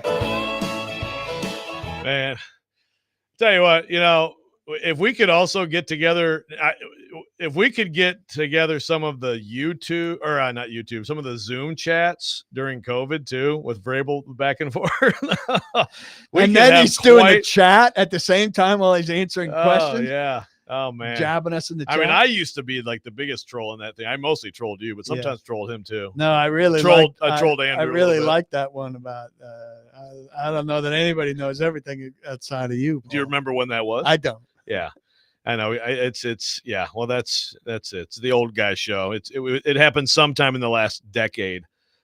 We're going to get into I think the coaching stuff is really interesting. We have more thoughts. There's Louis Riddick thoughts too from yesterday that I thought were really interesting. So we will get back into that. We also have TD at the top of the hour. So we're going to get heavily into the Titans. But today for the rant, I feel like when we do a show, we basically, it's all it is just ranting, right? We're just ranting and raving. And I think there's a better purpose considering the events of this week. So first of all, PK, I'd like to open the floor to you. Well, I was late to the news that Aaron Donic was sick. And you just told me that when I was subbing on Tuesday. I sent a very poorly timed text to Willie asking if she'd be up for a text from me, and a few hours later, word came that she had passed away. So I deeply, deeply saddened by the news, and saddened that I did not have a chance throughout all of this to tell her what I'm sure everybody was telling her, but I wish I could have told her just how unique a person I thought she was, how much I loved her, and what a absolute unique individual I thought she was. I think of people I've come across in my life, and I can't think of anyone who was more of a light than Aaron Donic, and her ability to make everyone she came into contact with feel like the most important person and find just something about them. And so just my real short story, and I did not know her well at the time. I didn't know her well overall, but the times I was with her, I certainly felt like I knew her well. I was still kind of a budding radio guy at the other station, just a weekly contributor to Mark and Kevin and Frank's show. And I got an invitation to their Christmas party. And you know how these radio station Christmas parties are. They're a little haphazard, and it's not everybody shows up. I don't know if Frank was there. I was maybe once or twice a week on that show, still kind of making my way. And she was thrilled to see me there, though. But I was kind of laying back. Teresa wasn't there. I didn't have like a home base person or anything. And I think she kind of took me in as the home base person. And then when the manager of the station spoke, a couple times he referenced the Wake Up Zone and those three guys. And at least twice, maybe three times, when he finished mentioning them, she said, and Paul Kuharsky, and Paul Kuharsky, and Paul Kuharsky, just inserting me in there in a way that I did not quite deserve at that time. but really making me feel comfortable and important in that. And I just always remember her for doing that. And boy, did we lose a great one. And in my text exchange with Willie, I had such a hard time. I just told him how lucky he was, and he texted me back, yeah, he sure was. Yeah, and Willie has been amazing through this too. We're gonna play what Willie came with yesterday when he started DVD. Well, first, bear with me if I stumble a few times here, but first I want to thank you guys for what you guys did yesterday, because you captured her really, really well. So I won't even spend too much time on that part, because the thing I keep thinking about, and you guys mentioned it, is, her when you're on the radio and in the same city and kind of out in the public a little bit for as long as we've been, your family becomes a little bit of, some secondary characters on the show, especially Aaron. And the impact that she has had, I knew, but when you saw what happened yesterday with all of the responses from so many people, it's like Patrick Mahomes or Connor McDavid or whoever you think the best player is, the impact that they're going to have on a game, and yet you're still amazed by it. That was me yesterday. So we're going to miss her, and we're going to keep going. So, I thought it was just the people that reached out. I just want to thank all of you, because I can't get back. I can't possibly. It was a tsunami. I can't possibly get back to all of you. I've tried to as many of you as I can, who have reached out directly to me or put something on Facebook or Twitter or any of that stuff. So I thank all of you, whether you're a close friend of mine or just somebody that listens to the show or just somebody that met her one or two times, because you hit it. You didn't have to know her very much to know what she was about and get the vibe. And so that was awesome. And especially I want to single out a few people that I know have experienced loss, because they know what's ahead for us, and we know it's not going to be easy, but we're surrounded by so much support. It keeps us going. And yet we know that there are challenges we can't see right now in the coming months, years, and all of that. So to those people that are clearing the path and paving the way for us with that, we thank you. And then the last part, I don't know if I can get through this, but the people at Vanderbilt Hospital, the doctors, and all the way down, the nurses, and just everybody that works over there, how they go about it every day. And they see people who are going through tough times and how they stand in there. I never knew. I could never appreciate them enough. But going forward, those are people I'm going to recognize for as long as I'm around, because those guys, they're awesome. Awesome. So all of you out there that are going through a fight like that, I know you're surrounded by the best people that are out there. And man, I admire the heck out of those guys and girls, and I want to thank them too. So I'm wrapping that up. And guys, let me tell you, like you said, Adam, going forward, I'm going to be a wreck for a while. But like you guys said, I find peace and solace.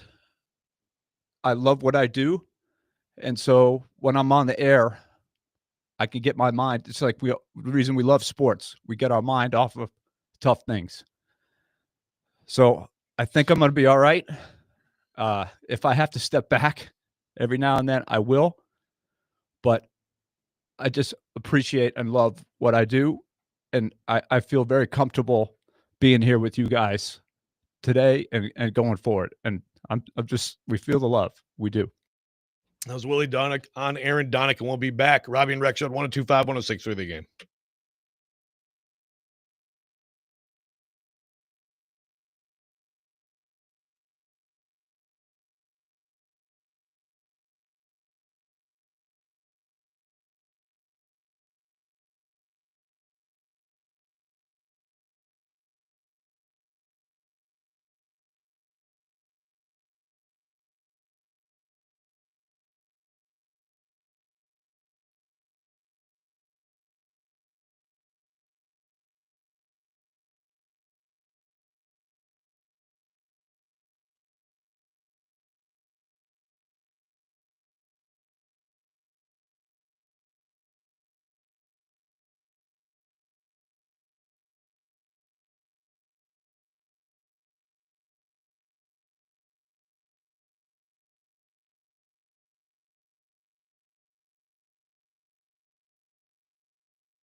Third hour, Friday edition. Robby and Rexrode, 102.5, 106 through the game. Paul Kuharsky in for Robby, broadcasting from the Busy Bee Plumbing, Heating, and Air Conditioning Game Nashville Studios, home of the $99 yearly Beehive membership, where the buzz is always about great service. Happy to welcome on our guest line, as we do every Friday at this time, another guy who, like PK, is out there braving the heat every day at Titans camp. Teron Davenport, ESPN, NFL Nation. TD, just right off the jump, the number one. I know it's 2 days of no pads, so there may not be an obvious number one. But if you had to say the number one impression, takeaway, thing that has struck you so far on the field from these Titans? That's a tough question. I would probably say, just because we're fresh off a really good defensive showing, I would probably say just the way that the defense looked. That's probably the number one thing that has impressed me. But I mean, that doesn't exactly mean that they're going to go out and be like, the 0-1 Ravens defense or Titans defense, though. Well, who on that defense do you like so far? I mean, I think Winston being out there seems to be, just the fact that he's available. We've talked about that today, is a good thing. But who are you looking at saying, okay, I can see something here? Yeah, it's got to be Cody Barton, and obviously the interceptions that he has gotten, the interception. But then on top of that, I think just the way he communicates, like he's the one that's just directing everybody. It's kind of like a traffic cop, you know what I mean? And he's just making sure everybody's in position and those things. And I would say him, but I mean, I love the energy that Femi Oladejo brings. It's good to see actually all of the edge guys. There's a long run, like they're running it down with the running back, whoever it may be. So those will be a couple guys.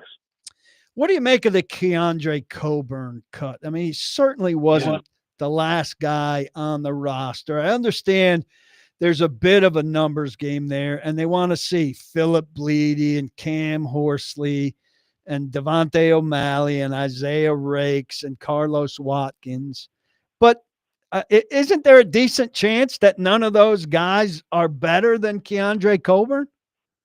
I tell you what, that one really surprised me, because I remember 2 days ago, like on day one, I'm sitting there looking, I'm like, well, you know what? Jeffrey Simmons looked like he could be a defensive end. Mm-hmm. So if they want to play him a little more off the edge, then you got Colburn and you got Tavondre Sweat, and now you don't have Colburn. So that one did surprise me, but I was talking to Rhett Bryan, and he was saying how much he thinks Cam Horsley will be able to emerge. So we'll see, but it definitely surprised me. And sorry, you going to pick it? Go ahead. Okay, I was going to say very early again, 2 days, no pads, all that stuff. But I am obviously interested in any sort of indication at all from that offensive line. PK was saying earlier, he feels like Dan Moore, has a pretty good presence out there. Yeah. Is that what you're saying? Command. What do you think of him and the rest of that group right now, TD? I mean, if the defense, it's always the same thing, right? It's like the defense is doing well. Okay, so what the heck does that mean for the offense?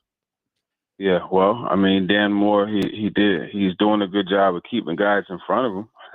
And that's something that he said that he did well last year, despite the 15 sacks he allowed. But I mean, I haven't really focused as much on the O-line just because they're not in pads, right? So, I mean, there have been some pressures from Draymond Jones, Femi Oladejo, Jeffrey Simmons. You see those guys, and when they blitz, they're getting pressure. But the real appearance by the O-line is going to be next week.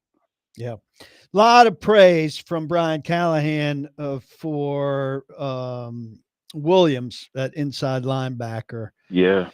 Have you really noticed it? Do you think, I mean, I would expect, every time I get high on somebody at that position, 2 days later, there's another guy there. Do you figure we see another guy there soon, or you think he's started to stand out for them in a way that's more than just lip service? Yeah, the thing with him, and it's funny because that word patience comes up in pretty much everything, but he's someone that you got to be a little bit patient with because he's going from safety to linebacker, and things get up on you a lot quicker at linebacker than they do at safety. But he's starting to make the adjustment. I saw him get in the backfield a couple times, like they blitzed him and he got in there. Then a few other times, he just found the football and went and got it. So he's one of those like see ball, get ball type of guys. I think it is real, that he's, taking the snaps where he does. But I mean, it's going to be a competition, right? He, Cedric Gray, as well as Otis Reese, the fourth. Those guys are all going to, get to rotate, and a lot like offensive line. When the pads go on, that's when you really could evaluate the linebackers, right? Because they're coming up and truly getting their run fits, and they're able to thump the running backs and those type of things. We didn't see Daryl Baker during the spring. He was still recovering. I can't remember. Maybe it was an ankle. I think it's good to see him back towards the front of the line with this group.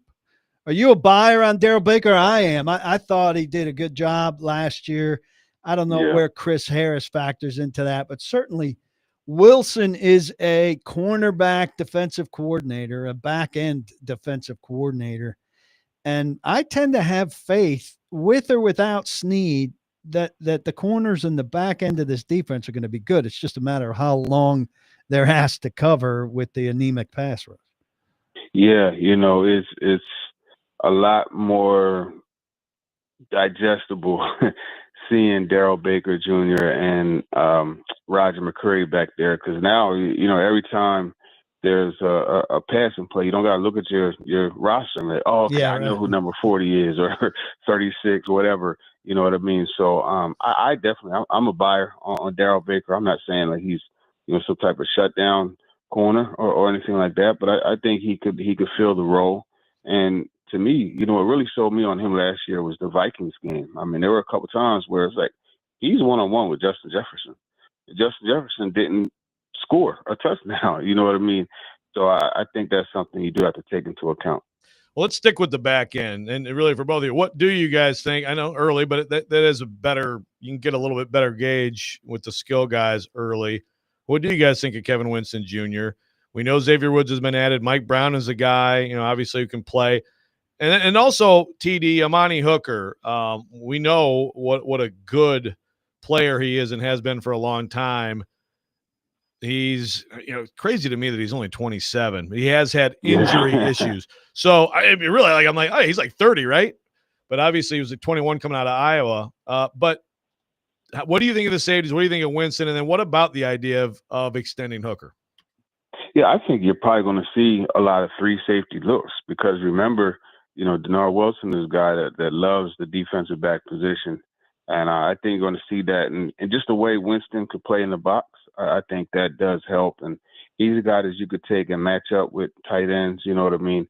I'm just seeing him back. It's been a good thing because I wasn't sure when he was, going to be able to be back because of that knee recovering from the ACL. But he actually had a pick yesterday, too. He and one of the receivers, they were wrestling for the ball as they went to the ground. And it was Helm, I think. He was able – so tight end, so Gunnar Helm. You have that. I would expect to see him, like I said, get a lot of work in some sub packages. And later on in the year, he could even emerge and become the starter next to Amani Hooker over Xavier Woods, who's only here on a 1 year. I believe it's it's a 2 year. Oh, it is too. Okay. I don't know that there's guarantee in the second year though. Got you. So you do have that. Hooker, to me, I think it was a crime that he only received votes as far as the top 10 safeties. You know what I mean? I thought he would be in that mix, but he's a guy that just knows how to find the football, and that's been his thing since he got here. But the only detriment is he hasn't played a full season. So you have to consider that when you're going ahead and looking at that position as far as extending Hooker. I think Winston looks the part.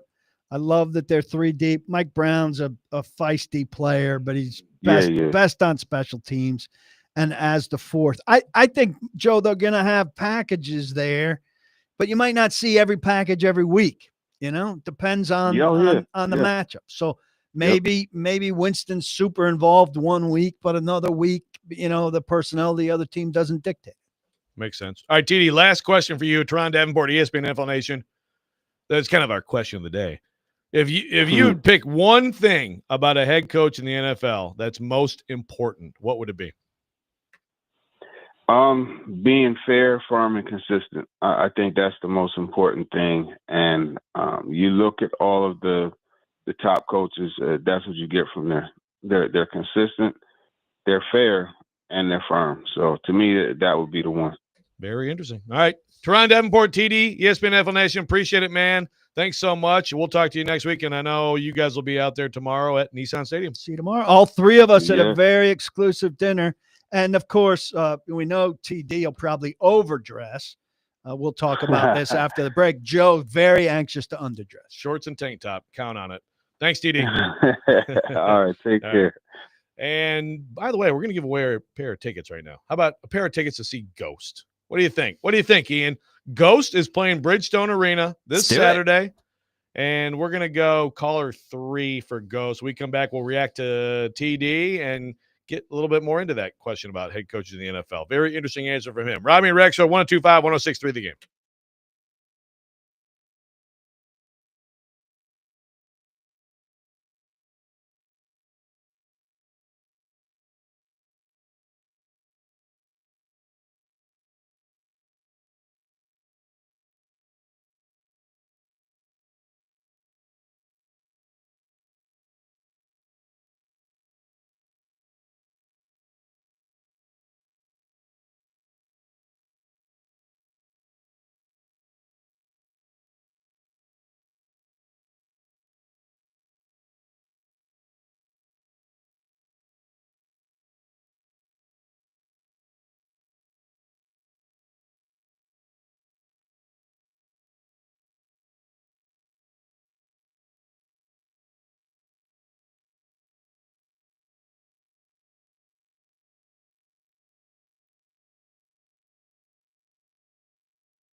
Hey, guys. Did you know that Titans training camp has started? It has. And you can tune in for player interviews and the latest updates on the Titans as the team preps for the 25-26 season. Coverage of Titans training camp presented by Macero and 12 South and Parman Energy Group. Welcome back into Robby and Rexrode, 102.5, 106 for The Game. PK in for Robby today to wrap up the week. Oh, go ahead. What do you have to say, PK? So we're going to this, dinner, no details, on Sunday night. Yeah. And, oh wait. Hold on. that's me. Is that you? That's God me. dang it, PK. So Trying to make a point and you screw it you up. know, a reasonably nice restaurant, and Okay. and you immediately your number one concern is what can you wear? I don't like dress up places. How sloppy can you be? I don't like dress up It's places. not like a suit and tie place. It's like a throw on a pair of khakis Like and they're not going to make me wear a polo jacket. shirt. Like give me a house No. jacket to wear. Okay. All right. So That's why fine. is this such a nuisance for you? I want to wear shorts. I don't want to wear pants. I want to wear shorts too, but to go to this place, it's appropriate to throw on a pair of shoes and a pair of pants. So what do Why you wear? is What pants are you wearing? I have like they're between khakis and like light whitish jeans, the Good tannish God. jeans. Oh God. But they're very light.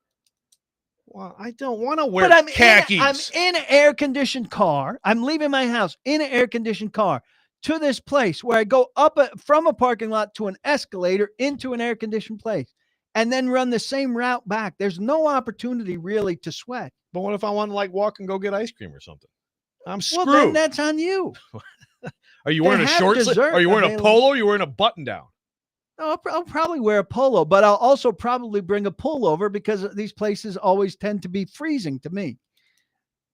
Well, I've never been to this particular place. Is it freezing? I'd feel better. I don't know. It's probably freezing. Is there anything other Every than place red? I go is freezing. Is there anything other than red meat at this place? Are you guys trying to kill me off? I'm sure that they have a fish selection and a chicken selection, I just want. but it is a steak place. Just want to wear shorts and flip flops and eat chicken. Okay. That's pathetic my that this is God. such a big deal to you. Now, I hope Tehran doesn't go all the way to a bow Well, tie. that's the thing too. Is I should have even the fact that TD is going to be like, yeah, Is he's he going to gonna be bow dressed. tie it? Well, he's probably dressed to the nines. I mean, the thing is, I'm trying to think. Yeah, I guess that's so. We've hung out on the road for TD's just like in a t-shirt and jeans or whatever. But yeah, you just typically when you see TD, he's like dressed really nice. So it's automatically going to. Well, this doesn't require him to be that nice, but some guys going out for steaks. Yeah. In your case, not steaks. Texter says Maybe someday you could be like me and get gout. Texter here says requesting a photo from this dinner. I'm sure PK's on some weird I will website. send a He'll photo TikTok it out. of. There might be a private photo of the group, but I'll get a photo of what Joe is wearing. Well, if that's the case, maybe I will just try to dress down. See Why don't you wear the gout boot? I'm going to do the show. Talking about your clothes. Wear the gout boot. I'm gonna bring the cane. I'm going to do let's get Sean the top Penn. hat. I'm going to go Sean Penn at All American Burger and just see if they kick me out. No shirt, no shoes, no dice. I don't think you'll get kicked out. If I take my shirt off, I would hope so. Yeah, Jackson said it sounds like you've never been let out of the house before. No, I'm just saying I hate the places where it's like, oh, you don't have a jacket, sir? Well, here you can wear a jacket from the house. I don't. First of all, that tells me the dinner's gonna be ridiculously expensive. It's not way a stuffy overpriced. place. It's not an inexpensive place, but it's an occasion. Yeah, it is. Okay.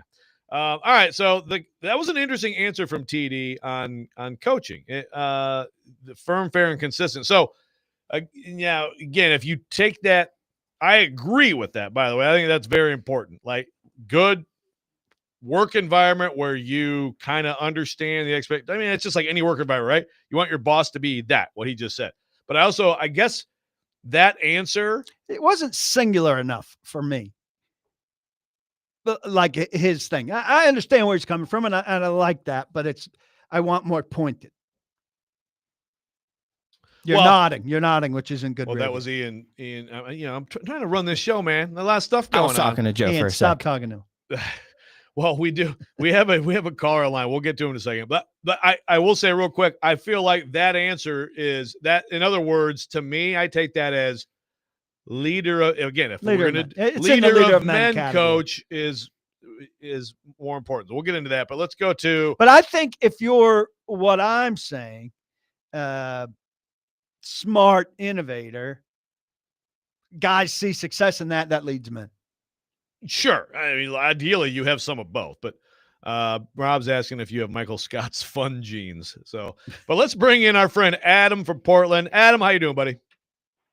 What's up, man? Hey, it's weird, Because, all right, so I've known Ian for a long time, to what, 10 years, something like that. It would be like if you were trying to force Ian just like out of the blue to do something that he's not comfortable with, like be noisy. Like because it felt forced, almost like Brinker was like, hey, I need you to bring energy today. And he's like, well, I'm not an energy guy, but I'll try. And that's what it looks like when people do that. It's like if you were to tell PK, hey, I'm going to hire you. Hey, don't be a jerk for 5 minutes. Can you do it? Hold on, let Adam speak. Right, sorry. Well, PK, go do a Southern accent. Like, you're going to look stupid doing it. Like, it's not what you do. It's not that you don't do things good. It's just you don't do that good.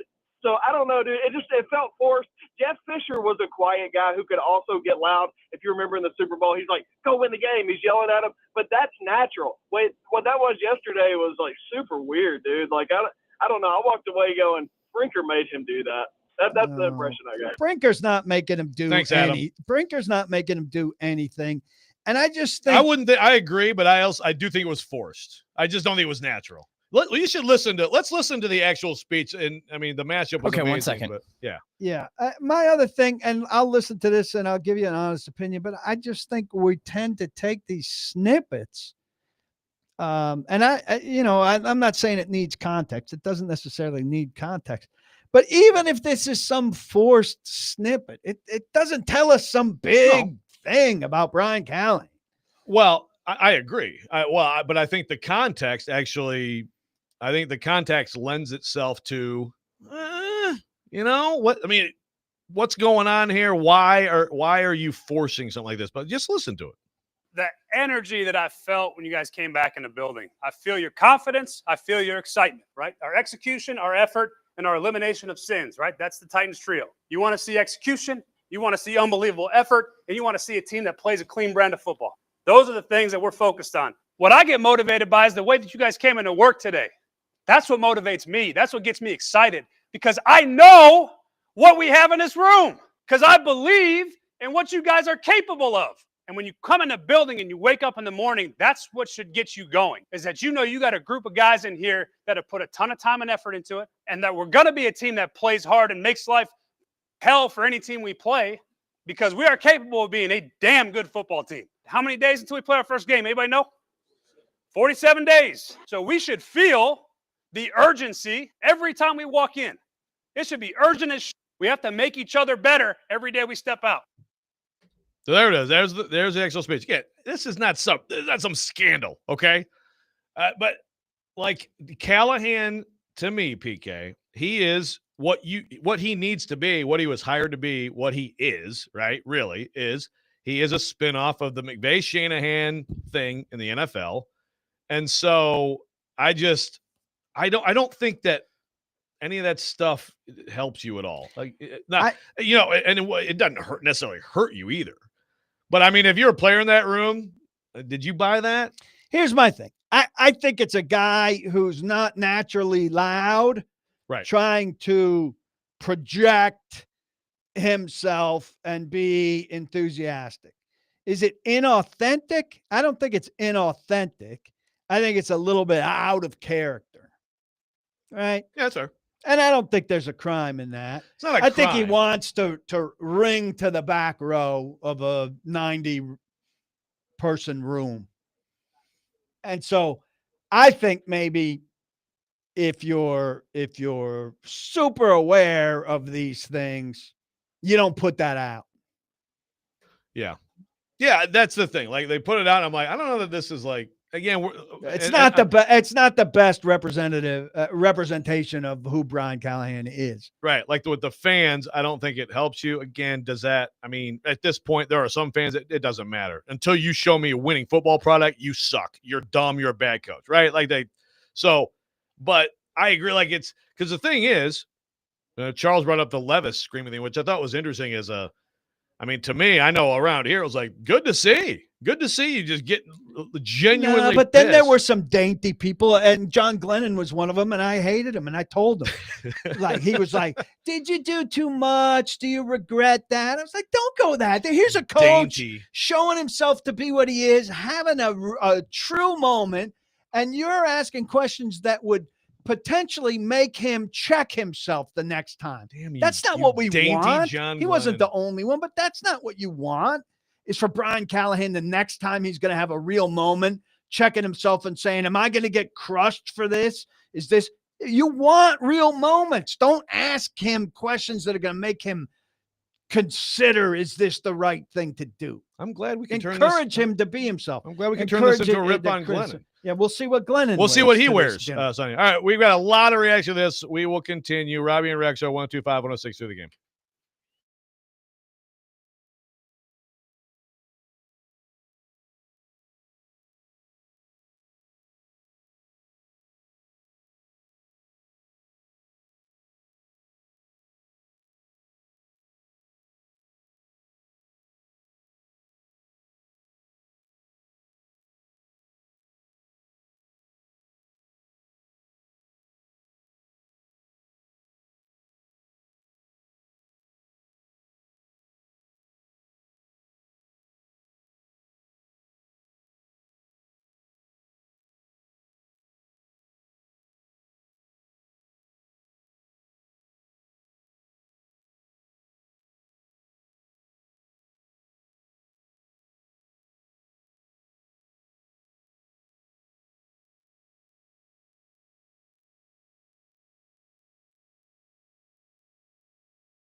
Welcome back in, Robby and Rex Show, 102.5-106.3 The Game.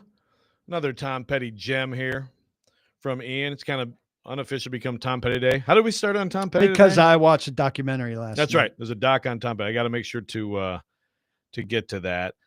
Tons of reaction right now. A lot of it is just ripping the Callahan speech. Again, that's not the point. We've talked about the speech and the hat and whatever. Although this is pretty funny. Coin Clarksville says he sounds like someone who wants to be a leader, but ran his pep talk through Chat GPT. Again, it was someone said it contrived, and yeah, I mean, I think that's fair. But again, to me, this is about the bigger discussion of what is most important as a head coach in the NFL. So again, TD's answer: firm, fair, consistent. That's leader of men. I think it's a fascinating topic because you would take Vrabel, right? You would certainly take Dan Campbell. I think you would take Mike Tomlin, and you would put them in the category of these are motivators and all that stuff. I would still argue. Now, Dan Campbell's really interesting this year because everybody loves Dan Campbell, and they've done a hell of a job. They've done a hell of a job building a roster, and he is a motivator, and they do, I feel like, genuinely love playing for him and all that stuff. But I think there's a severe limitation there. I think he lost two great coordinators on both sides of the ball who are now head coaches in this league. And that's where you get into, okay, so how far does that go for you? Like you said earlier, PK, Vrabel, I would have said as the Titans boarded, as we sat in the absolute freeze of Green Bay, Wisconsin on that Thursday night in 2022, and I think Vrabel's record was 58-38 at that point or something like that. I would have said, is he a great head coach? I would have said yes. Now, he's a good to very good head coach. And that's a lot of it's out of his hands, right? But the fact is, they did start going down the drain hard at the end of his tenure. Yeah, and I think the thing that has a chance to bite him now is probably not as much the coaching as it is his hand in the personnel that he's going to coach. That would be my projection. Here's a question for you. I think one of the best coaches in the league is in Baltimore, John Harbaugh. How do you characterize his? No, it's so funny that you say that because I was going to bring him up too. As like, he's one of those, okay, which is Steady. I think he's both. And I think that's the ideal thing is, to me, first of all, the number one thing for me is you are smart and your players know you are smart and they respect you and they believe that you're going to do the job, and you do the job. You can actually get out there and game plan against someone else in the league and find advantages. You can adjust in game and find advantages. You can maximize what you have because you are doing smart things. That to me is number one, period. Mine. Smart, innovative. They innovated to create an offense around Lamar Jackson. Absolutely. No, I mean, that's a huge thing. He's low key. He fits TD's thing. Yeah, no question. He's great. Obviously, he's a great head coach. And frankly, and I guess we'll see with but he's not a Vrabel, Campbell, Tomlin. He's way more low key than that. Yes, but I also think that to me is like, to me, Callahan, I mean, he needs to be the cool guy. Again, do you need to hold people accountable? Yes. You need to hold people accountable with just there's a consequence right? But it doesn't have to be, get over here. Yeah, and that's what I think people get into too much. What fans want for holding people accountable is for guys to be put in a stockade, outside the practice field so that you can see it. How guys are held to account usually happens behind the scenes. Right. There are fines. There are conversations. There is embarrassment in meetings that we never know about. That we'll never know about. And that's where Vrabel, to me, I think where he is great is, one, he actually does, he BS's with the guys. They call him Vrabes. It's, come on, I mean, you don't need to call me Coach Vrabel. And, you got a family thing? Get out of here, right? Right. He also it's a good work environment, but also in any meeting, in any situation, he will call you on your BS. And he also publicly accounted. People bitched about some stuff, but he would say, don't do stupid ass to hurt the team and name it. Well, now sometimes think about the opener in 21 when the post game, he's sitting there talking about, I don't care about what kind of card. I mean, he's sitting there ripping Julio Jones without saying his name, right? But Julio Jones bothered the hell out of him a lot of that year, and he kind of danced around it. But yes, that I think that's who he is. And that's where I think he has a great feel. He was a player. It does help him. And to get to the thing I said earlier, trolling Big Joe, I mean, that's the difference. That is the highest level player. It's an advantage. But so many of these coaches don't have that. Some of these coaches were like D3 quarterbacks who then were grad and then they were a QC guy, blah, blah, blah, right? I still think when it comes down to it, innovate, yes, but also just have staying power. Because sometimes you have coaches who innovate and have a period of time. I mean, and then I know this is more college and pro, but he was in the NFL. Like Chip Kelly to me is a great example of someone who came up with some stuff and no one could deal with it for a while. And then they caught up, and it's And like, that was hey, he's that. not that good of a head coach. He's not the full picture of a head coach. And you have to have, number one to me is definitely Bill Walsh, like you said. Like there you go. The path, But you also have to be able to handle a huge room full of people. Callahan's path, now that we know him some, probably needs to be LaFleur's path, right? Did we think LaFleur was going to be a great head coach with his persona? He wasn't a great media guy in Nashville by any means. Now, he had a whole different situation because he inherited a great team, right? I mean, he inherited a top Great franchise quarterback, with a yes. great quarterback situation. Callahan hasn't done that, but he needs to follow that path. Be the smartest guy in the room, not the rah-rah guy. That's not his thing. Can he follow that on a more difficult track than LaFleur? I wouldn't eliminate that as a possibility for him yet. I think it's a great point. And I think also another really important trait of a coach is to make a good choice when you get your shot at a head coaching job, right? Like, because Callahan, now I'm not saying Carolina would. That's where he's going. That was his. But, that's sometimes you just are screwed because of where you are. But I think this is better than Carolina. I think ownership here is a little more mellow than Carolina. Well, yeah. I mean, you can't really get worse in some ways than Dave Tepper. All right, I want to go to, on Callahan, go to Louis Riddick from yesterday on DVD. He had some really interesting thoughts. Here's Louis Riddick. And this is one of the things that I think about a lot. And it's hard to do this, but I would hope that the current regime does not automatically just look at him and be looking for reasons to fire him so they can just bring in, quote unquote, their guy. Because whenever you do that kind of stuff, whenever you just kind of automatically in your head have, this ain't my guy, I'm just looking for my guy. See, first of all, you're already kind of like thinking that you're smarter than you probably really are. And you're thinking you have all the answers when you really don't, because nobody really does. Instead of just taking it as it comes and taking it organically and trusting the fact that, look, the people who were there before him and a lot of other people who weren't even associated with Tennessee would tell you that Coach Callahan is a damn good coach, okay? And we all know that success and failure is always on a razor's edge in the NFL. And it isn't just on one thing.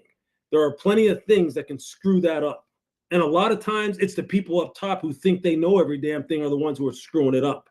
So just give him the resources, objectively evaluate it, and as if you are seeing progression up front, balance, Cam looks more comfortable, the team is playing a winning style of football. To get to your part about the defense is playing winning football, meaning they're not just getting run through, having time of possession totally out of whack to where you can't even get your young quarterback on the ball, on the field. They're turning the football over at a reasonable rate.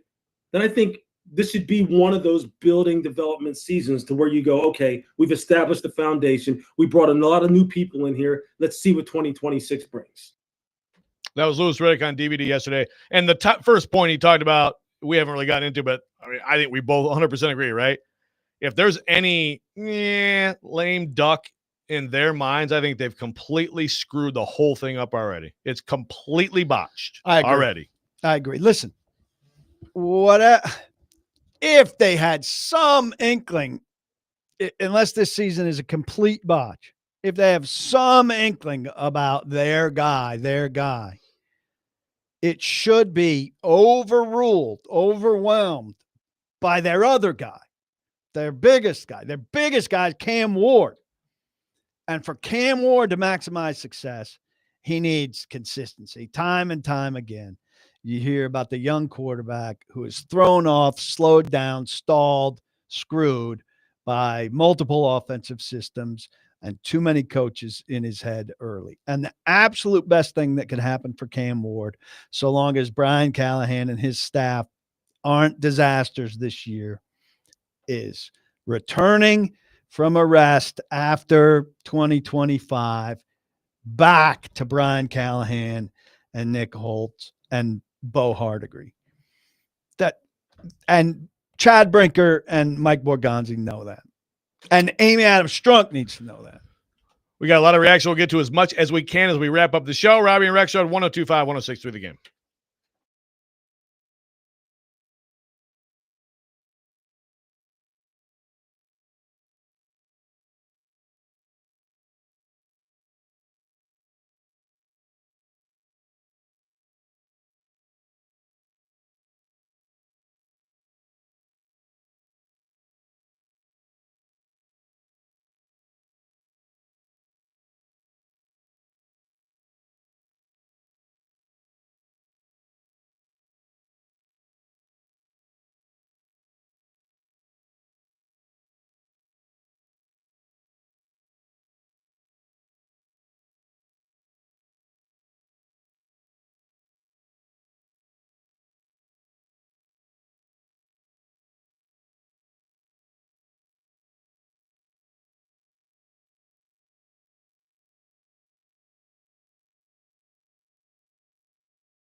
Final segment of Friday. Robby and Rex are 102.5, 106.3 Turn that The mic on, Game. Joe.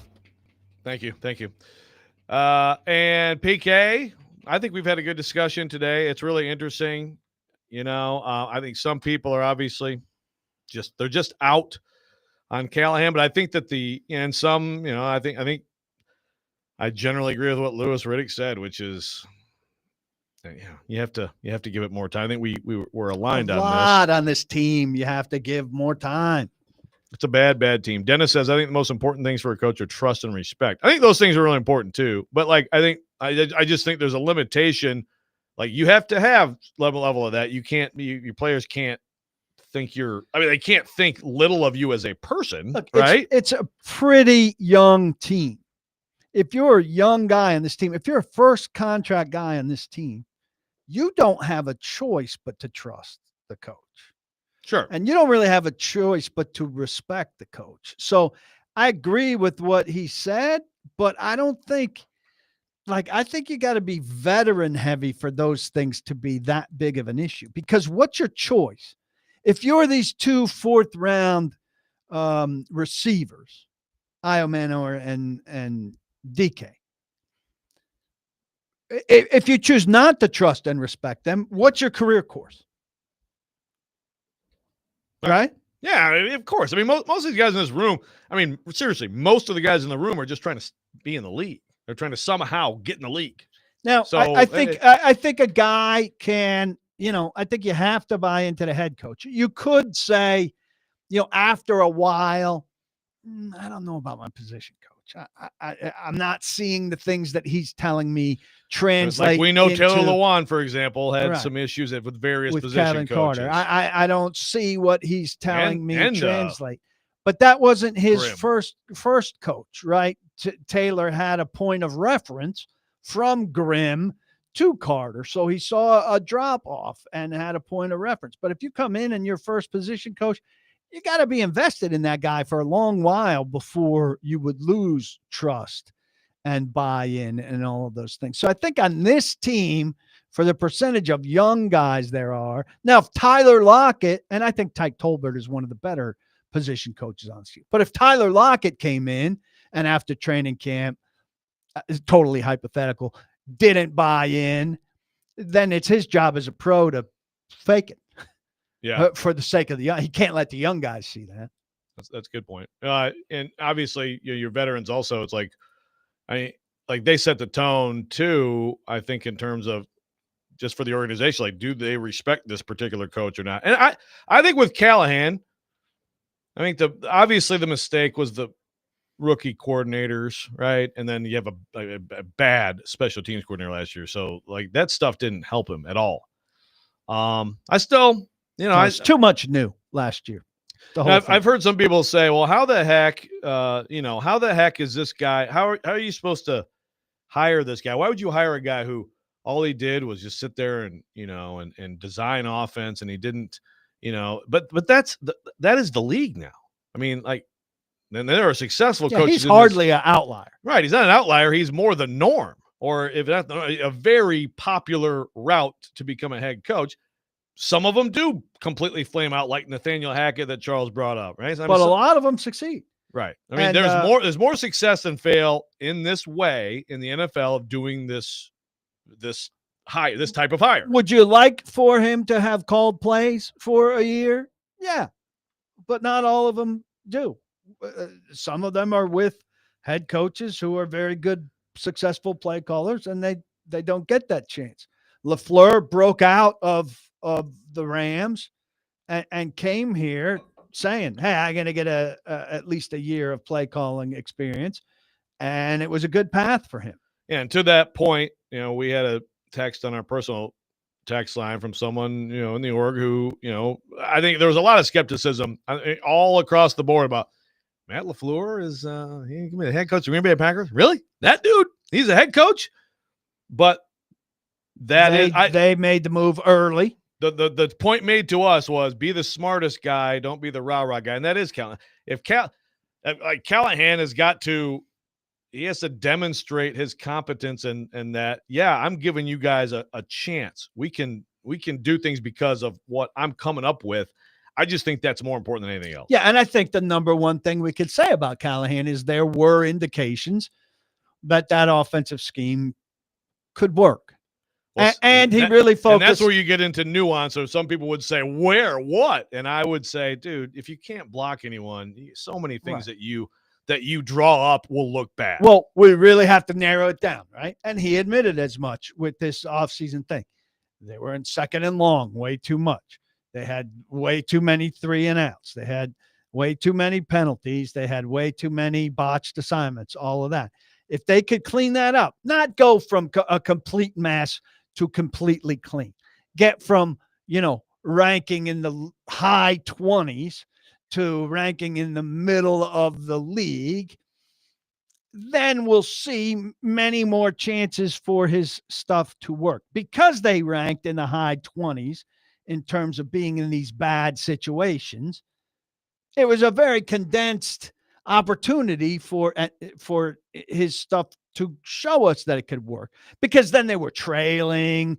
Then they were, so many things that got wrong that the situations where his stuff could work were condensed to a ridiculous degree. I agree. Now, then you get into that is not the only thing, right? And that's where you have to have some blend. It's not just that. It's not. It is also handling BS in the locker room. It is holding people accountable. I mean, he didn't handle the Jeff Simmons thing with Andrew well. I mean, how you don't kick a guy off the practice field after that, or that was after practice. But something has to happen there where. So that was a play, like some sort of public admonishment, right? Yeah. Yeah. And so, again, that's a rookie coach, and now he's come in. He's trying some different things. Again, I'm not overreacting to that speech. To me, it was just like, you don't need that stuff, man. You don't need that stuff. But I also, as much as I think he deserves a time and a chance and all that, he might be bad. He might be a bad head coach. Might be. Yeah. We don't know yet. We're too unwilling to say about things in this business. We don't know yet. Right. You always have to take a side. Like if I had to bet right now, I'm not betting. I would bet against him because of the roster, because they're still so far away to me to being a really good team. But I mean, but again, there's just so much to it. I would bet on him being the coach next year. Okay. But I don't know if he's a good coach or not. There we go. Don't block the box. Be sure to lock your locks. Happy to be here 2 days this week. Thanks for the invitation. Hope they keep coming. Chasing Big Joe, 102.5, 106.3 The Game, coming up next.